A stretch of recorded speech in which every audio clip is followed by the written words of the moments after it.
Bonjour à tous et bienvenue pour un autre épisode de Café Carrefour. J'espère que vous faites bon réveil chez vous et que ce jeudi commence de la meilleure des façons pour vous, qu'il vous soit beau, fructueux, que vos objectifs soient atteints. En cette fin de journée, c'est le souhait dès le matin déjà. Alors, on est encore là. TVC fait encore bien de nous rassembler tous autour d'un café au Carrefour bien entendu, où on vous ramène des informations, histoire de débuter la journée de la meilleure des façons. L'objectif, il n'a pas changé. Il ne changera pas. En tout cas, ce sera encore le même temps que nous serons là les matins. L'équipe est là pour tout vous donner en ce jeudi, au taquet surtout, à vous ramener beaucoup et beaucoup. Eric, bonjour. Bonjour Blandine et bonjour à tout le monde. Ça va? Très bien. Super. On est jeudi aujourd'hui. Il y a beaucoup de choses à découvrir. Absolument, puisqu'il y a eu le Conseil des ministres, donc il y a des décisions forcément. On ira voir ce qu'il est sorti, ce qui sort de ce Conseil des ministres là, au travers de la une du net. On ira également à l'international pour voir l'actualité de ce côté également. Ça fait un temps qu'on ne l'a pas vu, mais il est là. Dicorel, bonjour, bienvenue. Bonjour Blandine, bonjour tout le plateau et bonjour amis téléspectateurs, vous qui ne manquez jamais le rendez-vous matinal sur la télévision qui rassemble tout le monde. Je suis aussi très ravi de vous retrouver cette fois-ci pour ne plus jamais vous laisser parce que j'avais hâte d'être là. Eh bien, tout va super bien. Tu m'as manqué, Dico. Vous m'avez tous manqué. De belles fleurs. N'est-ce pas? Ouh là là. Il est revenu tout galant et avec beaucoup pour nous, j'imagine. Oui, parce que j'avoue, je suis revenu de très loin. Oui, n'est-ce pas? Mais bon, je suis là, on prend tout sportivement. Il y aura le sport, on aura donc le temps de décrypter un peu plus en profondeur cette victoire historique du Bénin sur l'Algérie. Ça s'est passé bien évidemment ici à Cotonou, un certain mardi, depuis 1983. Ça ne s'est jamais réalisé. Seul le Bénin a pu battre l'Algérie dans la sous-région ouest africaine, francophone bien évidemment. On parlera également du championnat béninois qui sera lancé samedi prochain à Barakou, Vitalor Ligue 1. Vous attendiez certainement. Eric le visionnaire en avait parlé. Donc, en tout cas, restez câblés, Café Carrefour, on va en parler tout à l'heure. Intéressant, on ira voir tout ça dans la chronique sport de ce matin. Eric le visionnaire. Non, je vous jure, il en avait parlé. N'est-ce pas? Sur le plateau ici même. C'est pour tout à l'heure.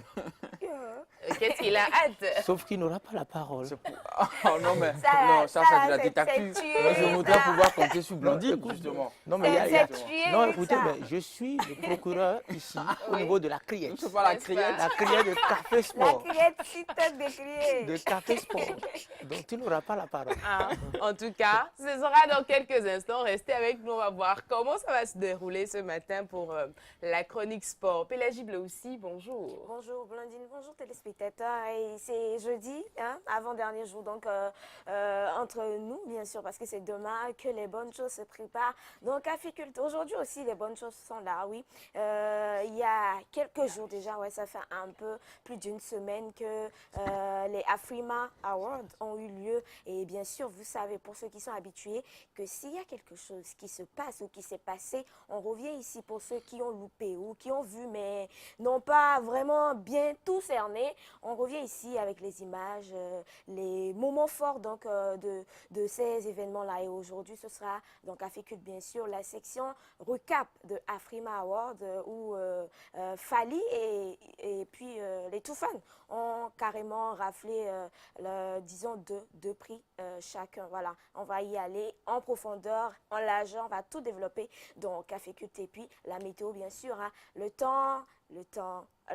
On va donner le temps au temps donc, de faire tout son travail aujourd'hui. Et ce sera bien sûr avec les prévisions dans quelques minutes, je vais dire. Voilà. Intéressant. Voilà, vous donnez tout à chaud dès le matin avant que vous ne commenciez votre journée.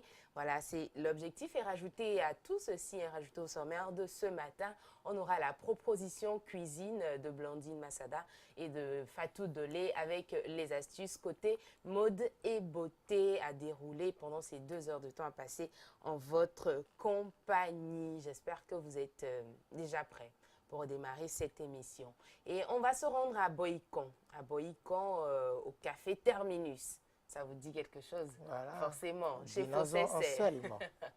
Voilà, donc c'est là qu'on va tous se réunir ce matin pour prendre un bon café parce que Fossessé nous envoie le bonjour. On pense gros à lui également, merci à lui et à tous ses clients de nous suivre chaque matin ou chaque midi pour la rediffusion qui se passe, si vous ne savez pas, à partir de 14 h. Allez, Monsieur Le Sage, il est là, présent ce jeudi et il a une parole pour nous, comme tous les jours d'ailleurs, tous les jours en semaine ici. L'aveugle a un autre travail que d'enfiler les aiguilles. C'est ce qu'il nous dit ce matin. L'aveugle a un autre travail que d'enfiler les aiguilles. Parole du sage pour nous en ce jour. On va avoir les avis des uns et des autres. Pélagie, qu'est-ce que ça te dit? L'aveugle a un autre travail que d'enfiler les aiguilles. Sur le coup, on dirait que oui, l'aveugle a forcément un autre travail que d'enfiler les aiguilles. Ouais. C'est quand même, en tout cas, étonnant. Hein, c'est surprenant de voir un aveugle se mettre à cette tâche-là qui a forcément besoin de ce que cet aveugle n'a pas, c'est-à-dire la vue.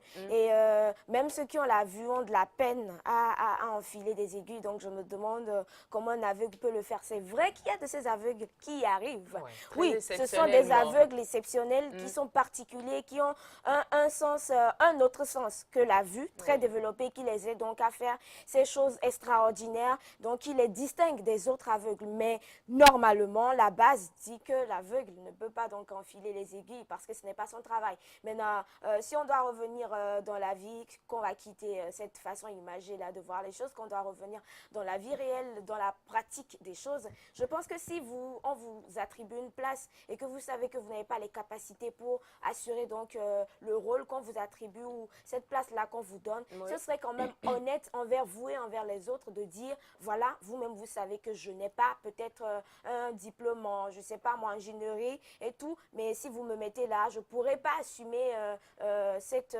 tâche-là jusqu'à la fin. C'est très honnête déjà envers vous. Pas que envers les autres, parce que les gens se disent, même s'ils ne savent pas, moi je sais que je ne peux pas, mais bon, je peux quand même les duper. Quand vous les dupez, vous dupez en premier, parce que vous savez, en tout cas, si vous êtes un peu consciencieux, vous savez quand même que vous n'avez pas cette capacité ou ces capacités, ces compétences. Du coup, un jour à l'autre, on découvrira et ce sera pour vous la plus grande honte parce que vous n'avez pas déjà coupé le problème dès sa base. Vous avez laissé pousser jusqu'à un niveau et à ce niveau-là, tous les voisins ont vu donc ce problème pousser comme un arbre dans votre cou.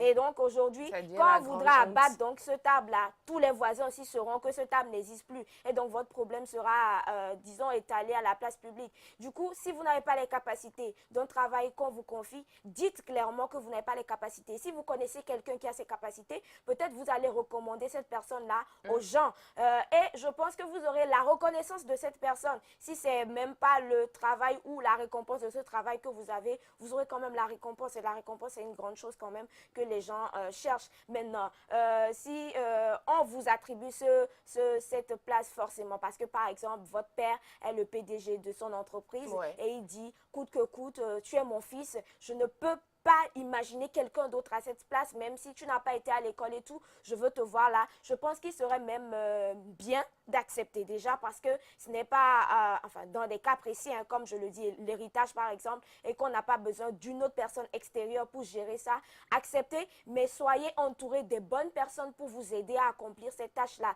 C'est-à-dire si vous êtes aveugle dans ce domaine, entourez-vous des gens, des experts dans ce domaine, des gens qui voient bien, qui ont même plus de 2 yeux.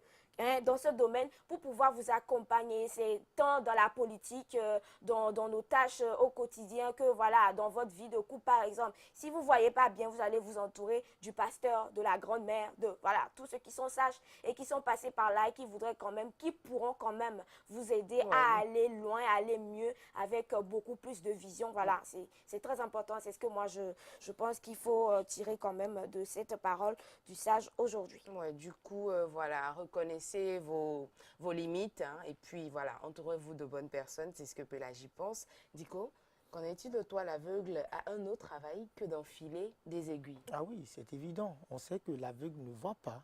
Il lui manque un sens qu'on appelle la vue, un sens sans lequel il lui serait difficile de s'adonner donc à cette tâche. Donc pour moi, c'est clair. Nous sommes tous dans la vie, nous avons tous nos capacités et chacun excelle dans un domaine donné. Il y a des domaines dans lesquels quand vous mettez le premier, l'excellent, il ne sera pas si excellent.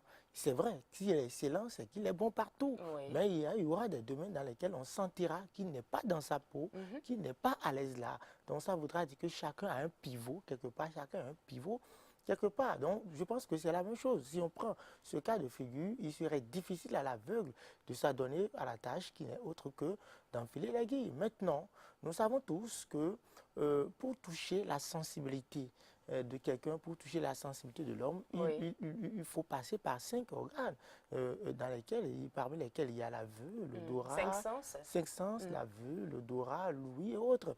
Mais si l'aveugle est dépourvu d'un sens qui est la vue, il y a les autres sens qui travaillent pour l'aveugle. Donc, il peut être polyvalent en mettant en œuvre, je dirais, les autres sens. Qu'est-ce que je voudrais dire par là? Je voudrais juste dire que l'aveugle peut bien être dépourvu de ce timing qui est la vue, mais utiliser les autres sens pour donner une autre vie à sa vue pour réussir à enfiler l'aiguille. C'est ce que nous appelons dans le football, dans le jargon footballistique, la polyvalence. Je vais vous donner un exemple. On a vu Seydou Barazé, par exemple, jouer contre l'Algérie la dernière fois.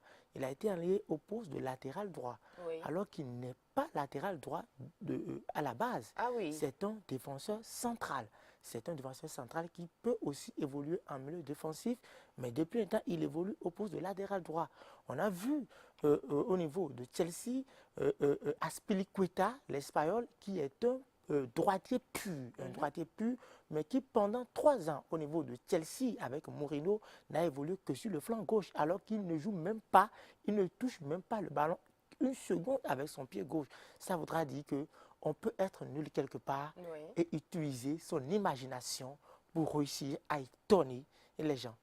Du coup, oui, carrément se surpasser, hein, parce que ce n'est pas votre point fort. Du coup, vous allez voilà, prendre ce que vous avez comme faculté, comme ce que vous avez déjà comme acquis pour pouvoir venir à bout de vous-même. Même dans la Bible, les gens disent tout est possible en Dieu.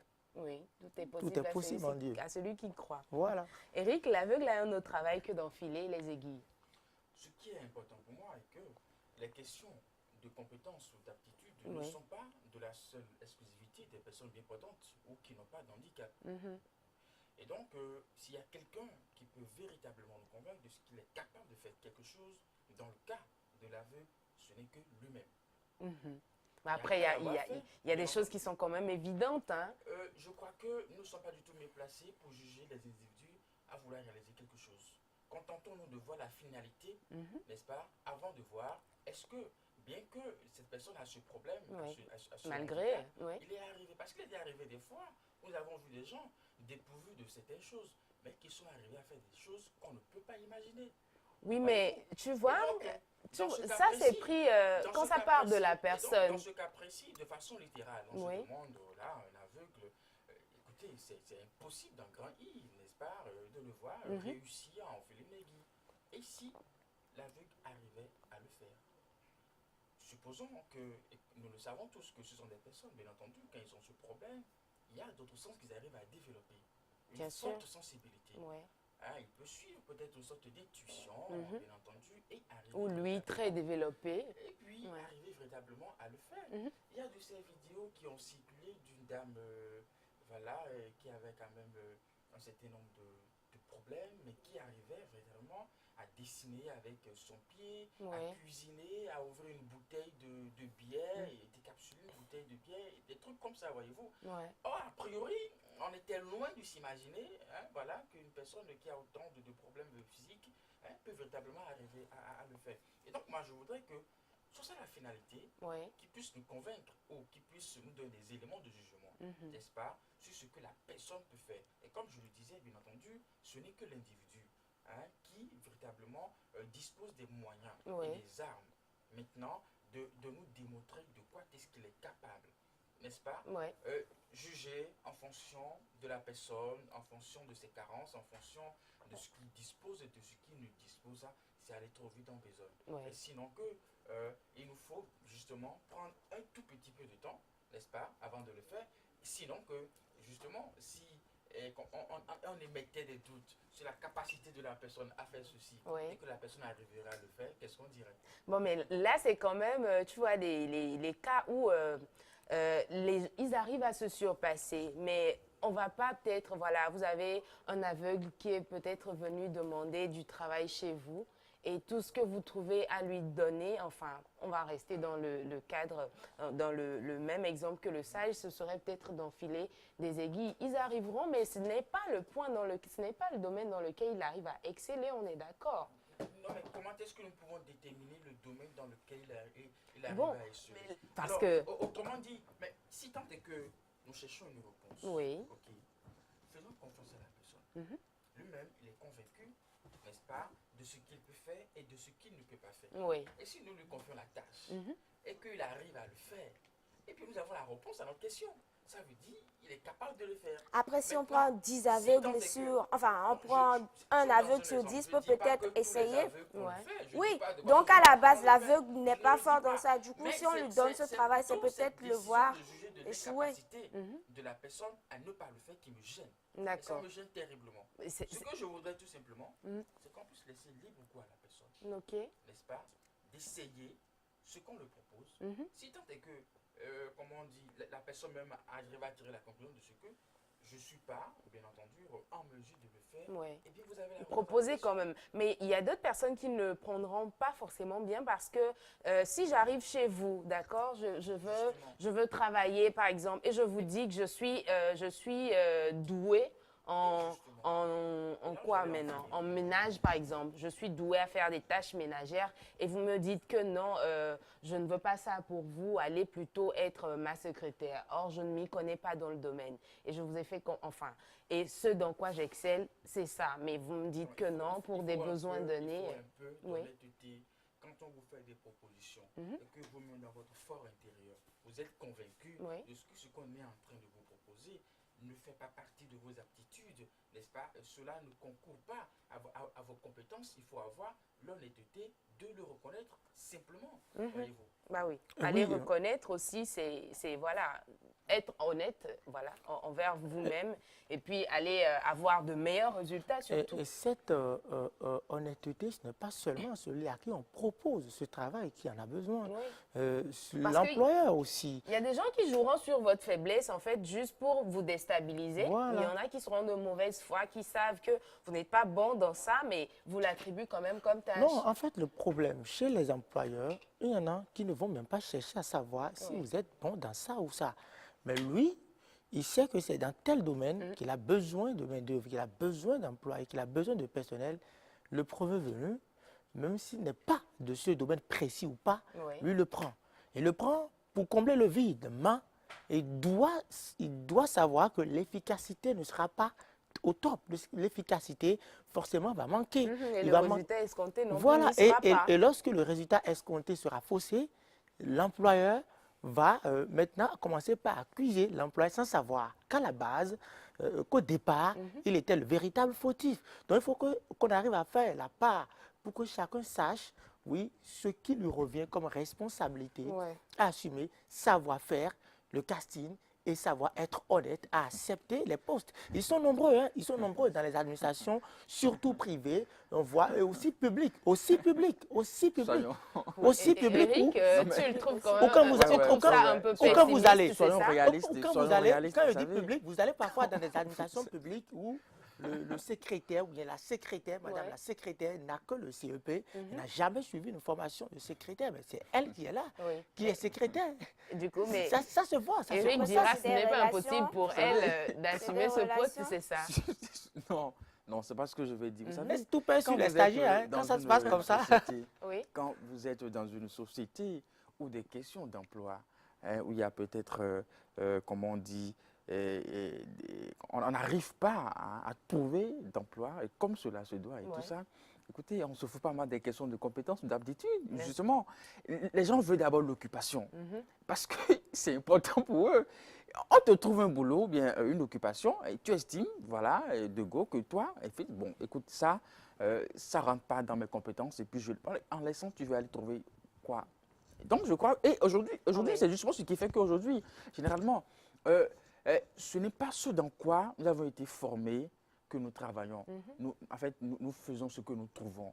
Et aujourd'hui, c'est la réalité. C'est la réalité. Les questions de compétences, d'attitude ne sont plus, comme on dit, au premier degré en termes de réflexion. Je veux d'abord quoi? Je veux l'occupation. C'est tout. Je veux m'occuper. C'est ce que je veux. Bon, maintenant, si vous êtes occupé et que vous n'êtes pas bon, enfin, si on n'est pas bon dans ce qu'on fait, et l'employeur vont se comprendre une fois dedans. N'est-ce Mais pas? quelqu'un a dit. Et généralement, c'est d'ailleurs ce qui fait que cela arrange les employeurs. Parce que quand ils sont convaincus que cela n'est pas de la compétence de cette personne, Oui. vous savez, le traitement est biaisé. Oui, parce que Bah, l'employeur est après, vous n'aurez convaincu. pas les résultats que Oui, vous attendez non justement. plus. Donc, Cela, comment on dit, chacun, comment on dit, que ce soit l'employeur ou l'employé, chacun y trouve pour son compte. Parce que l'employeur dira que d'accord, je ne peux pas le payer en fonction de sa compétence. Parce que, bon, voilà, il est là parce que, justement, il en a besoin. L'employeur est convaincu de ça. Voyez-vous? C'est surtout pour ça que les employeurs, parfois, Et généralement, sachant bien que ce monsieur n'est pas destiné pour tel poste, pourtant le prête. Ils le prennent juste pour combler le vide. Oui, Comme il n'a pas parce cette que attitude, il peut accepter tout. tout. Et ce tout ce dernier qu'on ne dit. pourra pas exiger des choses, voyez-vous. Et c'est là l'expression « on est formé sur le tard ». Parce que oui, justement, le monsieur il est venu là, comment on dit, du matin au soir, dans un monde qu'il ne maîtrise pas. Et puis là, c'est là, sur le terrain, voilà, qu'on le dit, bon, c'est comme ça, c'est ça. Ouais. Voilà. Et puis Encore tu deviens... que quelqu'un est resté en Côte d'Ivoire et a dit, le bonheur que tu cherches là, ça dépend de toi. Le gars, il a chômé pendant 20 ans. Il trouve le bonheur. Et on va le demander, il va dire, c'est pas mon domaine. il trouve un boulot. Oui. En tout cas, bah après, comme vous dites, L'idéal, ça dépend c'est de de comment miser. tout le monde L'idéal, c'est saura de miser s'en sur les sortir compétences. dedans. Parce Ouais. que c'est vrai, c'est Oui, important. parce que c'est ces C'est mêmes important. situations difficiles qui amènent certains à se découvrir, qui amènent certaines personnes à se surpasser et aller trouver vraiment le meilleur d'elles-mêmes. Et de l'autre côté, il y en a qui vont rester voilà, dans la paresse parce qu'il y a des gens qui sont arrivés dans des domaines qu'ils ne maîtrisaient pas à la base, mais avec leur volonté de bien faire, avec Voilà. leur volonté d'aller se perfectionner, donner tout et y arriver tout simplement. Donc, Non, c'est un moyen de se rattraper Ouais. sur peut-être des notions qu'on n'avait pas parce que ce n'était pas son domaine. bah oui. Et si tout le monde devait peut-être se cantonner dans ce qu'il faut forcément que j'ai des aptitudes, des compétences avant de faire quelque chose, écoutez, on aura beaucoup de chômeurs. Mais après, ça ne trompe pas. Ouais, mais Vous c'est savez, la il y a... base quand même, hein. Ça Avoir des ne capacités, trompe pas pourquoi? parce que si vous Donc, tu voudrais n'excellez pas dans un qu'on domaine, recrute des gens sans avoir des capacités, c'est dingue. je C'est de suis l'anarchie, pas carrément. sûre que les gens continueront Non, de ce rester. n'est pas Tu ce vas que je prendre dis, un ce n'est pas ce meunier, que je par dis. exemple, pour un journaliste parce ce n'est que pas ce peut-être que- qu'il pourra se Ce n'est perfectionner pas ce sur que le je tas. dis. J'insiste sur le fait que si on devrait peut-être se miser, enfin se baser, pardon, sur des questions de compétences ou Oui. d'aptitude, pour tout ce qu'il y a comme emploi dans ce pays, Ou de passion également. il y aurait beaucoup de chômeurs. Bah Parce qu'aujourd'hui, quand les gens sortent de l'université, leur premier boulot, c'est parce qu'ils ont appris. On est d'accord. Oui, pas Voilà. pour tous. Alors, si on doit, comment dire, on doit partir sur le principe de ce qu'il faut d'abord recruter des gens sur des compétences, ceux-là vont se retrouver à la Ce maison. ne sera pas évident pour tout le monde. Maintenant, Allez. il y a des compétences qu'on peut maintenant commencer. Comme nous sommes à l'aide du nouveau départ, il faut commencer par chercher. Il y en a qui sont bons parfois dans des travaux de nuit, dans des travaux nocturnes. Oui, parce que... Comme quoi, gardiennage. Non, tout le monde n'est pas compétent, tout le monde ne peut pas veiller. Mais il y en a, surtout nos sœurs, qui savent faire le travail de nuit. Oui. Donc, on peut déjà, au niveau du campus, commencer par voir Ouvrir une filière. comment elle excelle dans ça. Parce qu'il y en a qui, même sur le campus, essayent de Non, il ne choper faudrait même pas aller les copines essayer. de leurs gars et tout. Donc, on peut déjà commencer par Pour rassembler voir celles-là les aptitudes dans un qu'elles ont. groupe et créer maintenant une société de prostitution professionnelle. Des chorales Pour celles-là. bienvenues. Maintenant, il y a mes amis gars qui déjà sur le campus, on sent que le gars là, quand quelque chose disparaît, très souvent, il est dedans. Quand, Il s'est perfectionné quand sur une le cigarette se campus, trouve quelque c'est part, certainement, il est dedans. Donc, on va rassembler ceux-là, créer maintenant aussi une filière de formation en professionnalisation, peut-être de vol ou bien de En tout cas, banditisme. Et on les regroupe Ils là. auront problème avec le général Nazer non, là, Rounoké ceux-là- parce qu'il a promis non. leur rendre la vie Non, difficile. ceux-là au Bénin. peuvent même aider le général Rounoké parce qu'eux, ils ne seront pas des voleurs, mais ils seront des Ah voleurs ouais, pros. ils sont Ils vont recrutés des, par- des relais Oui, pour dire, ah, on connaît là où se trouvent nos frères voleurs. ok. Donc, ils n'ont qu'à penser aussi à tous ceux-là dans le PAG, nouveau départ. N'est-ce pas? L'aveugle a un autre travail que d'enfiler les aiguilles, nous disait le sage pour ce jeudi matin. Allez, on vous retrouve dans quelques instants pour les prévisions météo. On prépare bien la journée, histoire de ne pas se faire surprendre à aucun moment.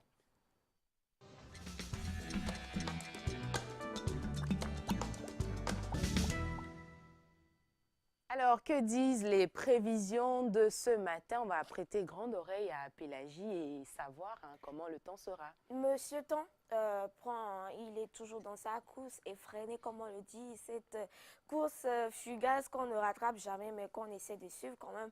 On va donc y aller pour cette journée de jeudi. Que dit le temps? En tout cas, les dictats, on va les suivre. Et c'est Cotonou, bien sûr, qui ouvre la porte donc à la première partie des prévisions météorologiques dans Café Météo. Avec 26 degrés ce matin, Cotonou aura un ciel, disons, instable, un risque orageux à noter avec le temps qui essaiera de se dégager par moment cette matinée, de la éclaircies à l'horizon. Dans la mi-journée, avec une possible évolution orageuse, il fera 33 degrés et ce soir, on aura un temps couvert avec développement de foyers orageux possible. Il fera 28 degrés. À Abomey, on a 23 degrés pour ce matin. 32 degrés dans la mi-journée, 26 degrés ce soir. Ciel variable devenant très nuageux pour ce matin. Il se dégagera malgré la persistance d'un risque orageux la mi-journée, de la éclaircies et une possible évolution orageuse dans la soirée. L'atmosphère sera aussi instable à Kandy. Ce matin, il fera 26 degrés comme température. Donc, à Kandy, on aura 39 degrés dans la mi-journée et 32 degrés ce soir. Je parlais tantôt d'atmosphère variable et instable. Ce sera notamment dans la soirée avec un ciel variable qui deviendra très nuageux. Ce matin, pareil, dans la mi-journée, on aura donc un ciel voilé à Kandy. Après Kandy, nous sommes à Nati Tengou. Il fait 23 degrés ce matin. Il fera 35 degrés dans la mi-journée et 28 degrés ce soir. Ciel voilé pour démarrer cette journée de jeudi à Nati Tengou. Le ciel demeurera voilé dans la mi-journée et puis ce soir, il se couvrira progressivement avec une évolution orageuse. À Porto-Novo, on a 26 degrés ce matin, 27 degrés ce soir et 33 degrés dans la mi-journée. Le ciel se dégagera, mais on aura une persistance d'un risque orageux pour la matinée. Les éclaircies et possible évolution orageuse dans la mi-journée et puis un ciel couvert avec développement de foyers orageux possible dans la soirée. À Alada, on a 24 degrés pour ce matin, 32 degrés dans la mi-journée et 26 degrés ce soir. Le ciel se couvrira progressivement avec évolution orageuse ce matin. Ce sera pareil dans la soirée. Et puis pour le compte de cet après-midi, on aura de las éclaircies et une possible évolution orageuse. À Plaroué, pour finir, on a 23 degrés ce matin. On aura 32 degrés dans la mi-journée et 26 degrés ce soir. Ciel à moitié nuageux pour commencer cette journée. Et donc, ça va commencer de façon nuageuse et très nuageuse dans la mi-journée avec possibilité de foyer orageux cette fois-ci. Et puis ce soir, on aura un ciel qui se dégagera donc de tous ces nuages-là qui auront été installés dans la mi-journée. Ce sera un ciel qui se dégagera ce soir malgré la persistance d'un risque orageux. Il fera 26 degrés comme je le disais tantôt. Voilà pour les prévisions. Tout ce qu'il faut savoir en ce matin, si vous êtes au Bénin, prenez vos dispositions tout simplement pour ne pas vous faire surprendre au cours de la journée, que vous nous suivez depuis Porto-Novo, depuis Kandy, depuis Parakou, depuis Nati Tengou, depuis Tui. Et Eric, il tient à cette ville. Le nom est très particulier, ça donne envie d'aller. C'est où? C'est à quel niveau? Ça existe, non? En tout cas, c'est sur le trajet Cotonou-Parakou. Cotonou-Parakou. Oui, je crois que c'est Tu à Clibor. Savais. Ouais, Ok, à Savais. Ah oui, tu c'est dans Savais. Intéressant. Je suis tombée sur une ville qui avait un nom très particulier que je vous dirai plus tard. Franchement, le nom... ouais, je vous dirai plus tard. Non, moi, je suis tombé sur des quartiers à Toto Vivi. Non, sérieux. À Toto Vivi, Gogo Tenkpon. Kogo Tenkpon, Yotome. Dit correct. Sérieux? Merci, la liste est longue. Cocotengo, c'est où ça? Gogo Nous sommes dans le Tenkpon, c'est... mono? Oui, Dans le mono, ouais, ouais, c'est vrai, c'est vrai. sur la voie internationale Ouais. Cotonou-Lomé. Voilà. Gogo Tenkpon. Il y a encore un autre quartier là, sur la même voie, dont le nom m'échappe. Ah ouais? Ouais. Carrément. Ouais, il y a des noms très particuliers. Les gens se demandent, il y a quelqu'un qui dit, quand vous allez en Europe, les noms sont chics. Voilà, Paris, tu vois. Mais quand vous arrivez en Afrique, bim, Non, mais les noms sont chics dans nos langues. n'est-ce pas? Ah oui, dans nos langues, parce que même Gogo Tenkpon, c'est sûr que c'est pas en fond, c'est dans une langue. Mais en fond, ça signifie autre chose. Ok. Quand vous prenez un nom aussi enfant dans une autre langue, Ouais. ça signifie autre chose. Les gens ne vont pas donner des noms de perversité, mais c'est pas forcément. Bon, c'est vrai.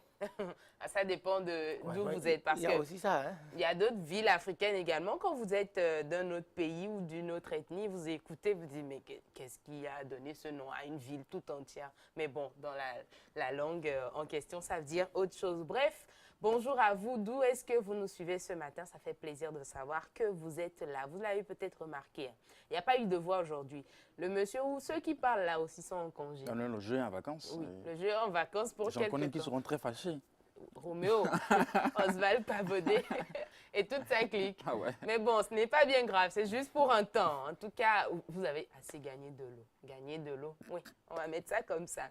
Allez, on va passer à autre chose. Hein. Retrouver Eric Guédénon, ce sera pour la une du net, la toute première partie.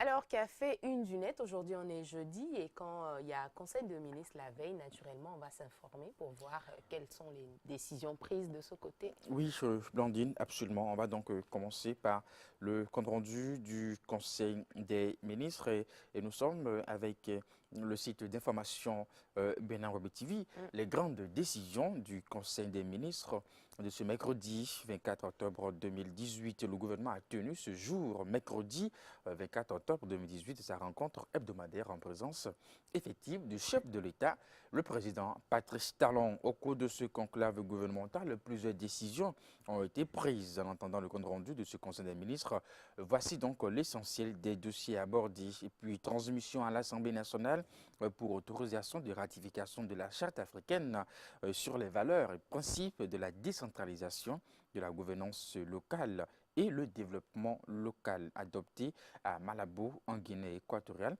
le 27 juin 2014. Et puis, adoption du projet du plan national de développement PND 2018-2023 et aussi plan 4 des Nations Unies pour l'assistance au développement du Bénin 2019-2023. Réalisation de l'étude d'élaboration du schéma directeur d'aménagement du plateau d'Abomey et Calavi et puis autorisation de transfert des étudiants d'autodonstomatologie de la VCS UAC à l'université Cheikh Anta Diop du Sénégal et puis contractualisation pour une mission de maîtrise d'œuvre complète relative aux études architecturales de la plateforme agroalimentaire de l'agglomération du Grand Nokoué. Et puis aussi, bien entendu, on parle de malversation financière au projet d'appui à la préservation et au développement des forêts, galeries et production de cartographie de base numérique et à la direction de la promotion de l'éco-citoyenneté et puis fixation des prix des produits pétroliers pour le mois de novembre 2018. Et puis toujours en ce qui concerne le compte-rendu du Conseil des ministres, un colonel des eaux et forêts est passé maître dans l'ANAC des banques épinglées. Et puis l'un des grands dossiers abordés au cours du Conseil des ministres de ce mercredi concerne les malversations financières opérées au niveau du projet d'appui à la préservation et au développement des forêts, galeries et production de cartographie de base numérique et à la direction de la promotion de l'éco-citoyenneté. En effet, selon le compte rendu du Conseil des ministres, des investigations ont été dépêchées sur les activités de ces deux structures du ministère du cadre de vie et du développement durable à la suite d'une alerte de Orabank Bénin. Cette banque entendait recouvrer des créances supposées sur le ministère. C'est alors qu'il s'est révélé que des agents des structures administratives si déçus avec des complicités externes ont mis en place un mécanisme pour stocker des fonds aux banques. Le dit mécanisme consiste à émettre des bons de commande fictifs sur la base desquels les complices des responsables d'entreprise obtiennent des crédits d'avance. Peut-on lire du point produit donc par Edouard Moinreau, à l'en croire, les sommes ainsi obtenues grâce à de faux documents, bien entendu, et sont bien entendu énormes avec les irrégularités bien entendu observés dans l'audit sont imputables au colonel, coordonnateur du projet Forêt Galerie, qui a reconnu les faits et est passé aux aveux concernant d'autres opérations frauduleuses qu'il a menées, voilà, et puis portant sur des facilités de caisse crédit direct obtenus donc par des banques pour les sociétés écrans. Voilà, hein, et c'est lui qui a aussi ouvert un compte bancaire pirate au nom du projet qui n'a pas déclaré et dont il est seul signataire avec un complice, les CIE, enfin, que je ne voudrais pas nommer aussi. Voilà, ces mêmes irrégularités sont également imputables à un certain nombre de personnes. Voilà, les noms sont cités et c'est sur le site, bien entendu, du site Bénin Web TV. Enfin, c'est un des noms hein, bien, cités aussi dans le compte rendu du Conseil des ministres. Et puis voilà, on reste toujours avec Bénin Web TV, hein, l'élection des recteurs de l'université suspendue jusqu'à nouvel ordre. Pas d'élection en vue pour les recteurs et vice-recteurs en fin de mandat. C'est ce qui ressort du décret numéro 2018-441 du 20 septembre 2018 portant mesures transitoires et la mise en œuvre de la réforme à la gouvernance des universités publiques au Bénin. Le gouvernement du président Patrice Talon poursuit ses réformes dans les sous-secteurs de l'enseignement supérieur.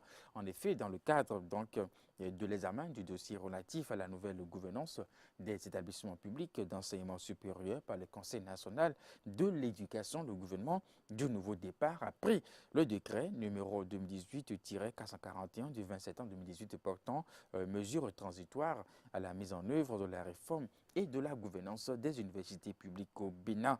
À travers le dit décret, le gouvernement a suspendu provisoirement l'élection des recteurs et vice-recteurs en fin de mandat en entendant la disponibilité d'un document relatif à la nouvelle gouvernance des universités publiques. Selon l'article 1er du décret, les dispositions de l'article 9, 19, 24, 27, 31, 33, 34, 39, 39 et 44 du décret, bien entendu, numéro 2016-638 du 13 octobre 2016 relative à l'élection des recteurs et vice-recteurs, membres du conseil d'administration de l'université, doyens, directeurs et vice-doyens et directeurs adjoints d'unités de formation et de recherche des universités nationales du Bénin sont suspendus, tout simplement. Voilà, selon l'article 2 du décret, les recteurs, vice-recteurs, membres du conseil d'administration de l'université, doyens, directeurs, vice-doyens et directeurs adjoints dont les mandats sont à terme, sont à titre transitoire maintenus à leur poste, tout simplement. Et puis, on va finir cette fois-ci, je crois qu'on va finir avec Bénin Web TV, avec la nouvelle tribune dans Info Plus, le bureau politique du PRD valide le projet de fusion avec d'autres partis. Le bureau politique du parti du Renouveau démocratique sur convocation de la direction exécutive nationale du parti vient de donner son quitus au projet de fusion du parti Arc-en-Ciel avec d'autres formations politiques alliées pour constituer un grand parti d'envergure nationale. C'était à la faveur de la réunion tenue donc, au siège du PRD à Porte-Novo, c'était hier, tous les membres du bureau politique donc, et les membres du Haut Conseil des sages du PRD, les députés, les maires et les adjoints, les chefs d'arrondissement, les présidents de section et vice-présidents de session, les élus municipaux et communaux ont répondu présents à ces assises à Porte-Novo. Au thème de la réunion, le bureau politique du PRD a recommandé toutefois que cette fusion du PRD avec ses alliés politiques se fasse conformément aux dispositions des articles 85 des statuts et du règlement intérieur du parti. Le Conseil national et le Congrès extraordinaire vont probablement entériner cette recommandation du bureau politique du parti. Et puis, journée des Nations Unies, message du secrétaire général Antonio Guterres, et bien entendu sur le site de l'information La Nation du service public et puis justice et état de droit, les hauts magistrats d'Afrique francophone en recyclage à Porte-Novo. Et puis, avec Dabarou, tractation pour la création des grands blocs de la mouvance, l'honorable Adam Bagoudou rencontre à ses militants et puis, bien entendu, explique pour se conformer à l'esprit du nouveau code électoral et de la charte des partis politiques au Bénin. Les tractations sont toujours en cours pour la création de véritables partis politiques d'envergure nationale, au moment où les ténors politiques cogitent pour la concrétisation de ces grands ensembles. Les militants à la base semblent être plongés dans un silence qui sème déjà le doute dans les esprits. C'est donc pour briser l'omerta et mettre ces militants de carreau au parfum des négociations en cours que l'honorable Adama Goudou s'est rendu dans son fief le samedi dernier. À bâton rompu, l'élu de la 8e circonscription électorale a entretenu ses militants sur les actions en cours pour la création du parti dynamique républicaine. Voilà, du parti dynamique républicaine. J'espère que c'est bien ça, au dynamique unitaire. Et c'est la fin. Ouais. Merci Eric de nous ramener toutes ces informations. Voilà, c'est ce qui fait l'actualité avec une bonne partie des décisions prises lors du Conseil des ministres de mercredi 24 octobre 2018. On va poursuivre. À suivre maintenant, ce sera l'image de ce jeudi qu'on découvre tous ensemble.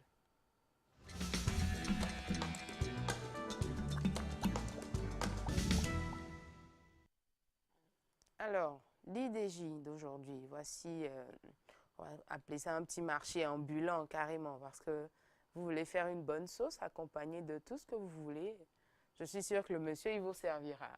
Très ingénieux d'avoir voilà, toutes ces provisions voilà, en déplacement quand même.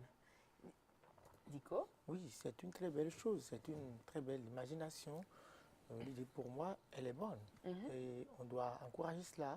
Encore que l'hygiène y est, il a bien protégé tout ce qu'il transporte là. Je pense que on doit inculquer cela, même pas forcément un petit marché ambulant. Même nos mères, nos mères qui vendent dans les marchés aussi doivent apprendre maintenant à protéger ce qu'elles nous proposent. Cette idée, oui, nous sommes à un moment où personne n'a encore le temps.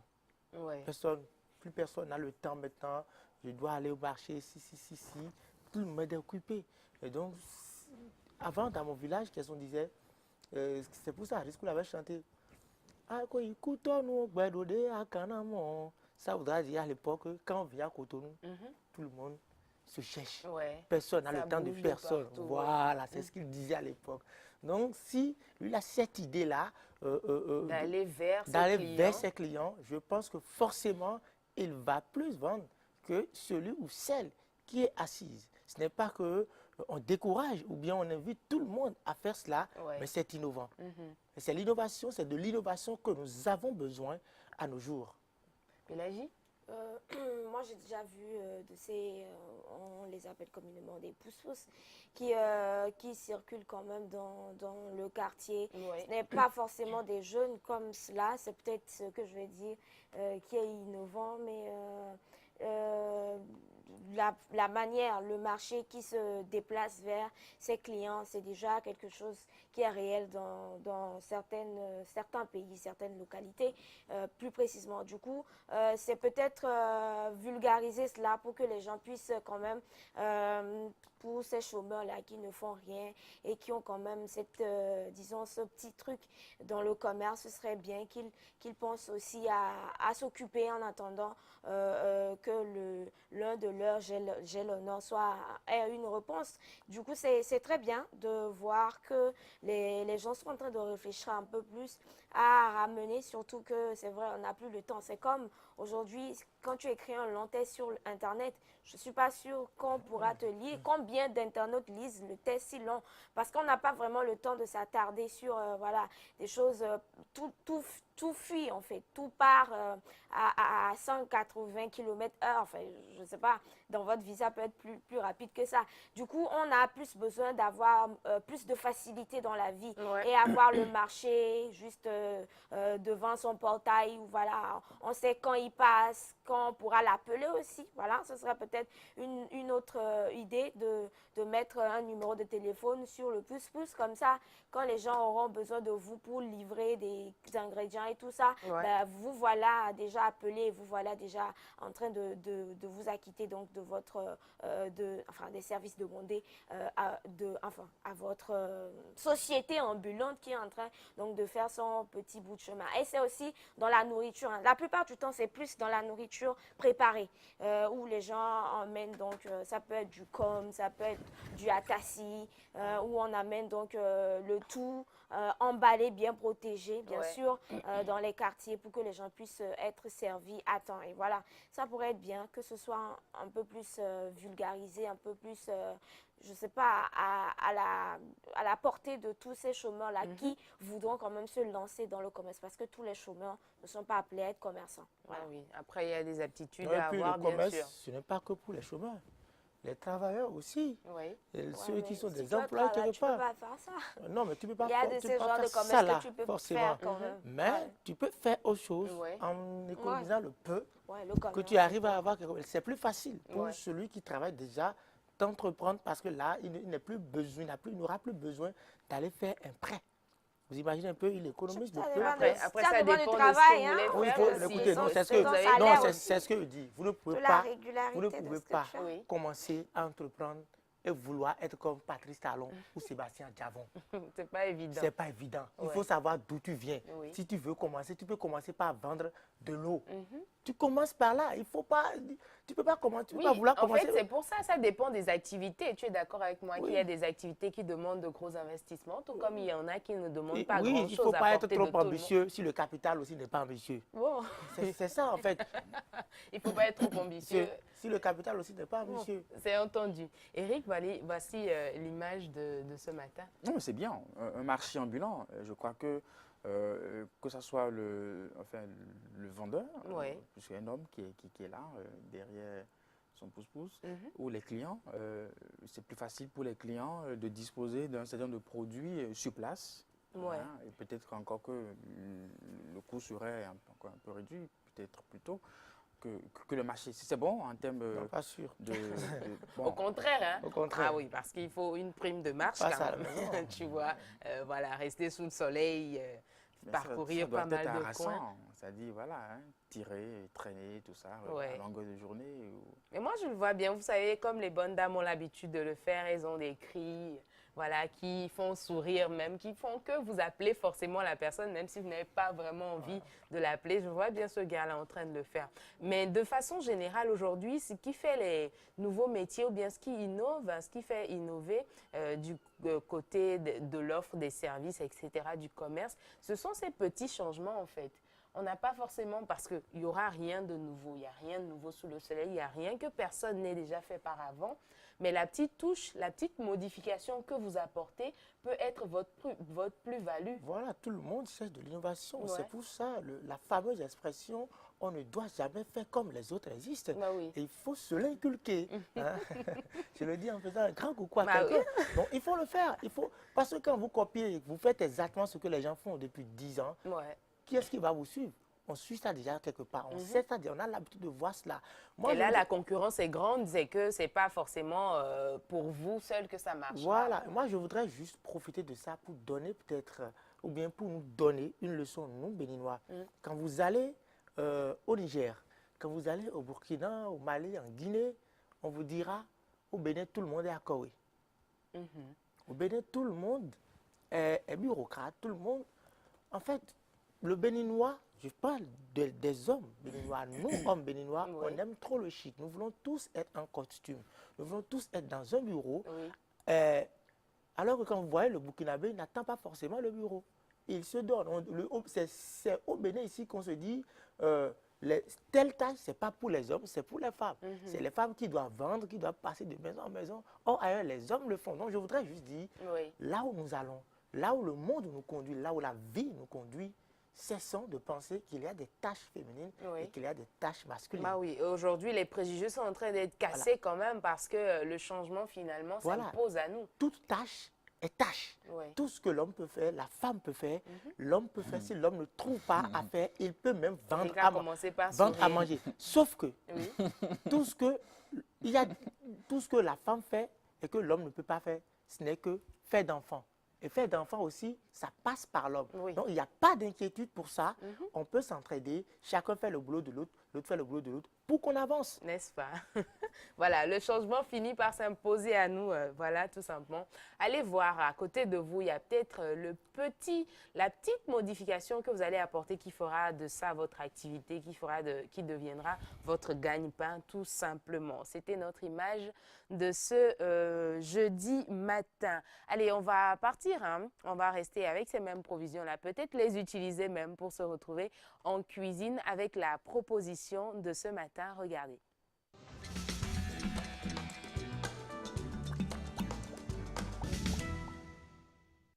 Bonjour, bonjour, la forme j'espère. Si au lieu de nous rendre au supermarché pour acheter de la confiture, on apprenait à la réaliser nous-mêmes. C'est justement ce que je vous invite à faire aujourd'hui. Nous allons apprendre à réaliser de la confiture de raisin chez nous à la maison. Pour cette recette, il vous faut des raisins, du citron et du sucre. Versez dans une casserole 4 tasses de raisins rouges ou noirs sans pépins. Ajoutez-y 15 ml de jus de citron et une tasse de sucre. Écrasez ou mélangez jusqu'à ce que vous n'obteniez la consistance désirée à l'aide d'un blender ou d'un robot culinaire. Portez le mélange à ébullition tout en remuant fréquemment.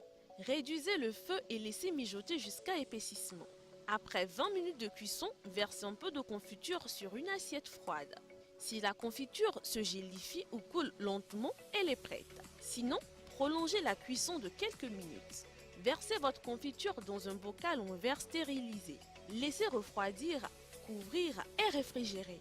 La confiture épaissira un peu plus dans le réfrigérateur.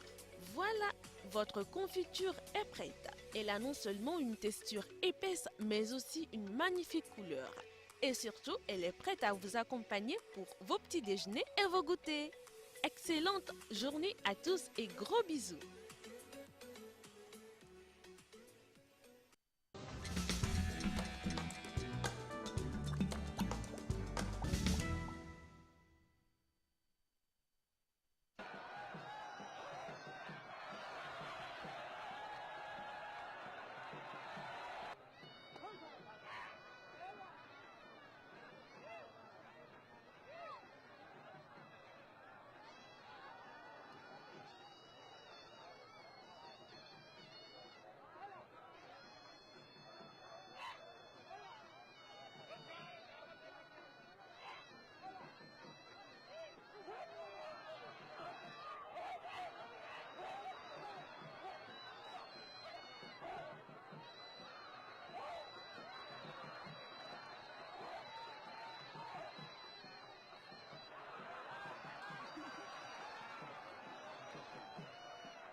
Qui l'aurait cru?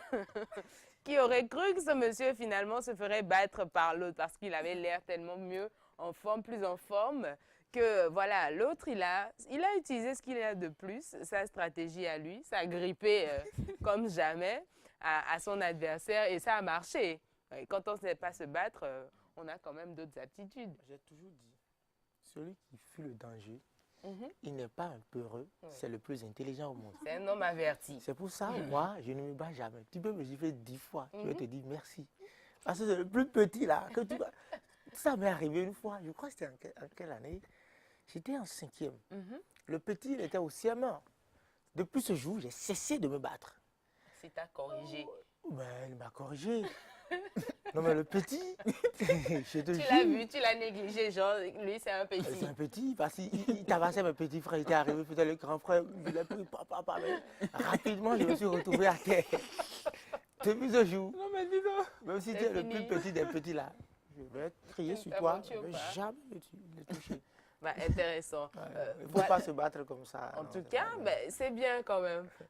Il y a un proverbe qui le dit, si vous ne savez pas courir, sachez au moins vous cacher. Ouais. Ah oui, ça peut toujours vous sauver. C'est là. Eric, il est Non, mais toujours je dépassé. crois qu'avec cette vidéo, il y a quand même une leçon qui se dégage, c'est-à-dire que on n'est pas fort, mais on est malin, Oui. voyez-vous. Et puis, avec un peu de stratégie, Bah on oui. arrive à dompter son adversaire. Mhm. Parce qu'à tout point de vue, il n'était pas favori, parce que Non. avec sa taille, et sa petitesse, Oui. par rapport à l'adversaire qui est, on dirait, Goliath et Mhm. tout ça, hein, musclé et tout. Et donc, il a eu l'intelligence de s'agripper, on dirait un gecko, et puis bon, voilà, quoi, il veut pas. C'est un parasite. Non, en fait, je crois qu'il n'est pas seulement malin, certainement qu'il a étudié son challenger, il a travaillé sur ses faiblesses et il a travaillé lui-même sur ses forces. Ok. Moi, j'ai tiré une conclusion. Mhm. Pour ceux qui veulent changer le nom de notre équipe nationale, Oui. les écureuils, parce qu'on pense que c'est parce que ce nom est là que les gars n'arrivent pas à bien jouer. Mhm. Pour moi, c'est aberrant. Ce La n'est qu'un France détail, s'appelle le coq. Oui. Elle est championne du monde. Mhm. Devant les flamboyants, devant les diables rouges. Donc, si Voilà on tra- des noms qui font peur, mais bon. Donc, si on travaille, on peut aller de l'avant. Ouais. On a battu l'Algérie, ici à Cotonou, à 10 contre 11, Mhm. parce qu'on a travaillé. Si vous ne travaillez pas, même si si l'équipe nationale du Bénin s'appelle les Yuroko, ou bien les Vaudous, les Dragons, Tonnerre, Buffle, Girafe, ou même Dieu, on va Dico. toujours vous battre. Mais si on travaille convenablement, on va gagner. Ouais. On peut s'appeler les moustiques ou les mouches. On va gagner. Vous allez voir tout à l'heure les statistiques. Mhm. Je vais sortir les statistiques Bah oui. entre Bénin et Algérie et vous allez voir que depuis que le Bénin a commencé par travailler, Mhm. les choses ont changé. Donc, écureuil, ça ne veut rien dire. Bah oui. Ce n'est pas à la base de nos défaites, c'est nous-mêmes. Oui. On va faire court, hein, et puis se retrouver dans la chronique sport. Il n'y a pas de Oui. souci. Je suis pressé d'ailleurs. Mhm. On y va donc pour Café Sport avec Dicorel.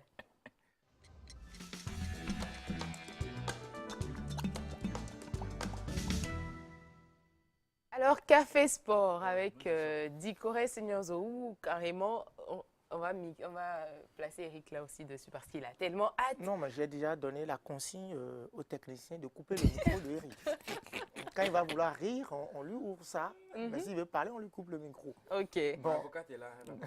Bah, on va faire un retour, hein, Dicorel, comme Oui. tu le disais, sur ce match Algérie-Bénin. oui, parce que beaucoup de téléspectateurs m'écrivent par rapport à ça. Oui. Je voudrais d'abord remercier Alban Mevor qui Oui. a fait un bon travail le lundi. Je Oui. suis fier de lui. Je pense que oui, même si je ne suis pas là, j'ai quelqu'un Qui pourra valablement te mieux faire, représenter. qui pourra mieux faire même que moi. Intéressant. Voilà, donc le match Bénin-Algérie, on a tous suivi ce match ici.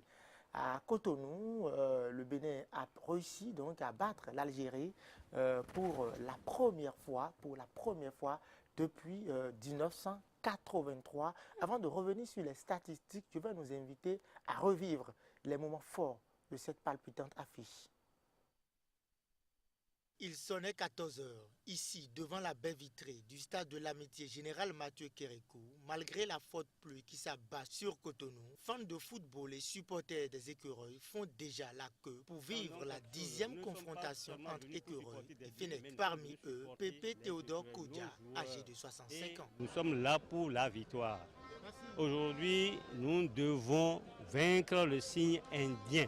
Malgré malgré la l'intimidation de forte cet pluie qu'il y a élément ici de la garde cet après-midi au stade républicaine, Général certains Mathieu supporters Kérékou insistent pour présenter le programme de la soirée si la victoire est béninoise. On va faire une petite fête juste pour célébrer la victoire. Et sur le terrain, seulement 16 minutes ont suffi aux écureuils pour faire tomber le champion d'Afrique de 1990. سيسيني وحاول يمر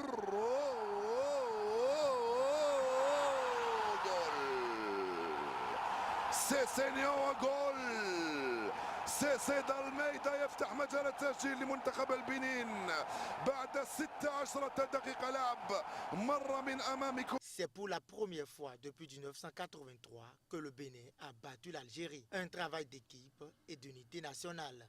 Tout le monde était concerné, étant en tant que joueur et aussi le public a vraiment répondu présent ce soir. Je pense qu'on leur devait ça. On leur devait ça parce qu'ils ont fait l'appel qu'on a lancé. Je pense qu'ils ont montré quand même ce soir qu'ils étaient présents, qu'ils étaient derrière cette équipe nationale. Voilà, donc je suis fier ce soir de mes joueurs et aussi de mon public. Voilà, je pense que ce soir on a montré dans tous les domaines que voilà, on représentait dignement ce drapeau et sentiment de fierté. Même si le consultant algérien Nabil Djellit sur sa page Facebook a dénaturé la victoire béninoise et parle du folklore habituel avec pour corollaire pelouse catastrophique et absence de ramasseurs, on doit rappeler qu'il faut être béninois pour résister en infériorité numérique à un sifflet incohérent favorisant l'Algérie pendant 35 minutes de jeu. Dans ce groupe D, aucun pays n'est encore qualifié car le Togo, avec sa victoire sur la Gambie, totalise désormais 5 points et se pointe seulement à 2 longueurs du Bénin et de l'Algérie avec 7 points chacun.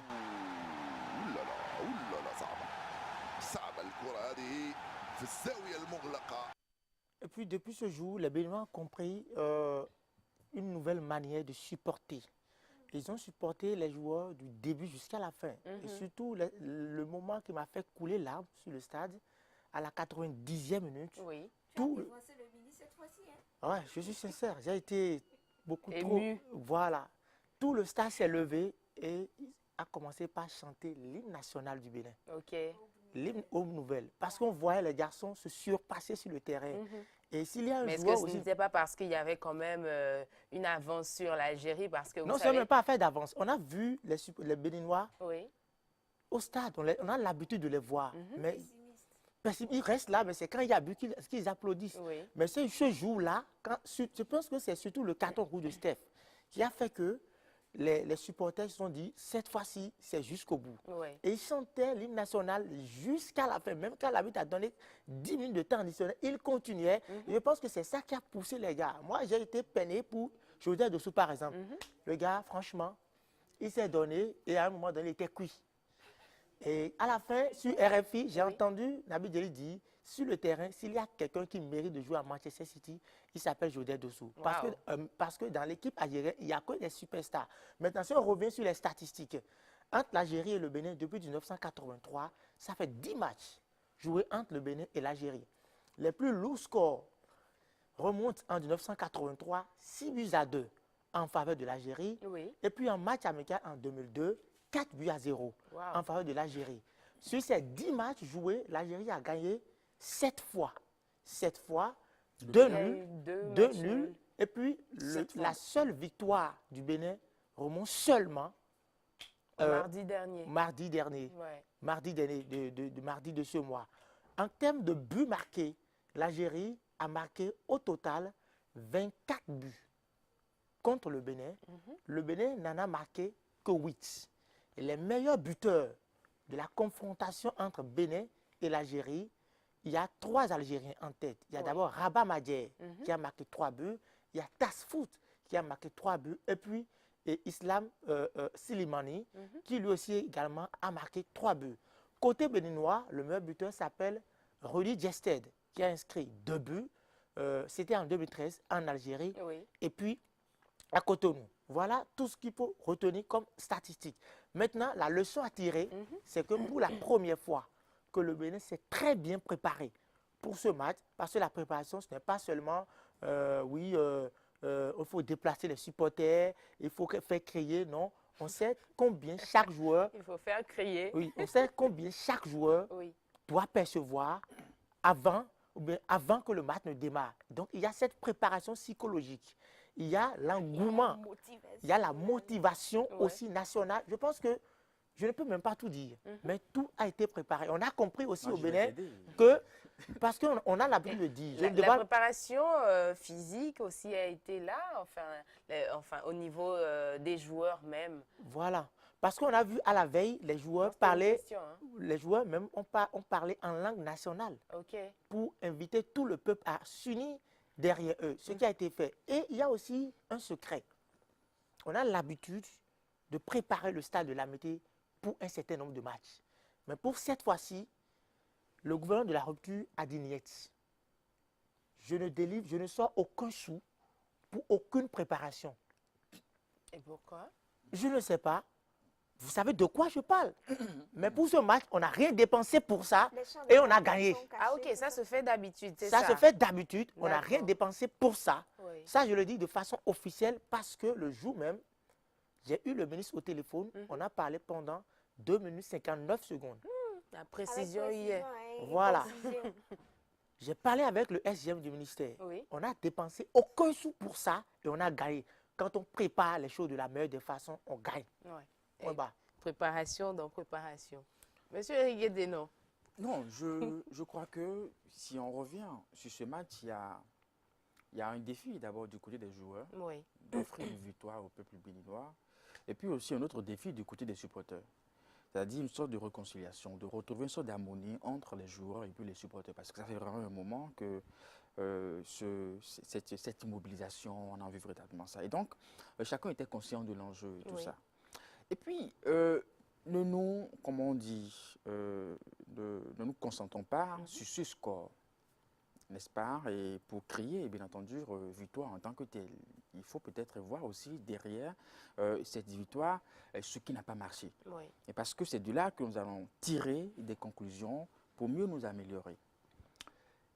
À ce match, il y a eu beaucoup de ratés en termes de buts. Oui. Et si les écureuils devraient concrétiser ces buts, le score final ne serait pas 1-0. Voilà, très bien dit, Eric. Et donc, si on a la possibilité de marquer peut-être 5 buts et que l'on n'a marqué qu'un seul, ça veut dire qu'on a échoué 4 fois. Et il faut pouvoir trouver les moyens pour qu'à l'avenir, qu'on puisse marquer.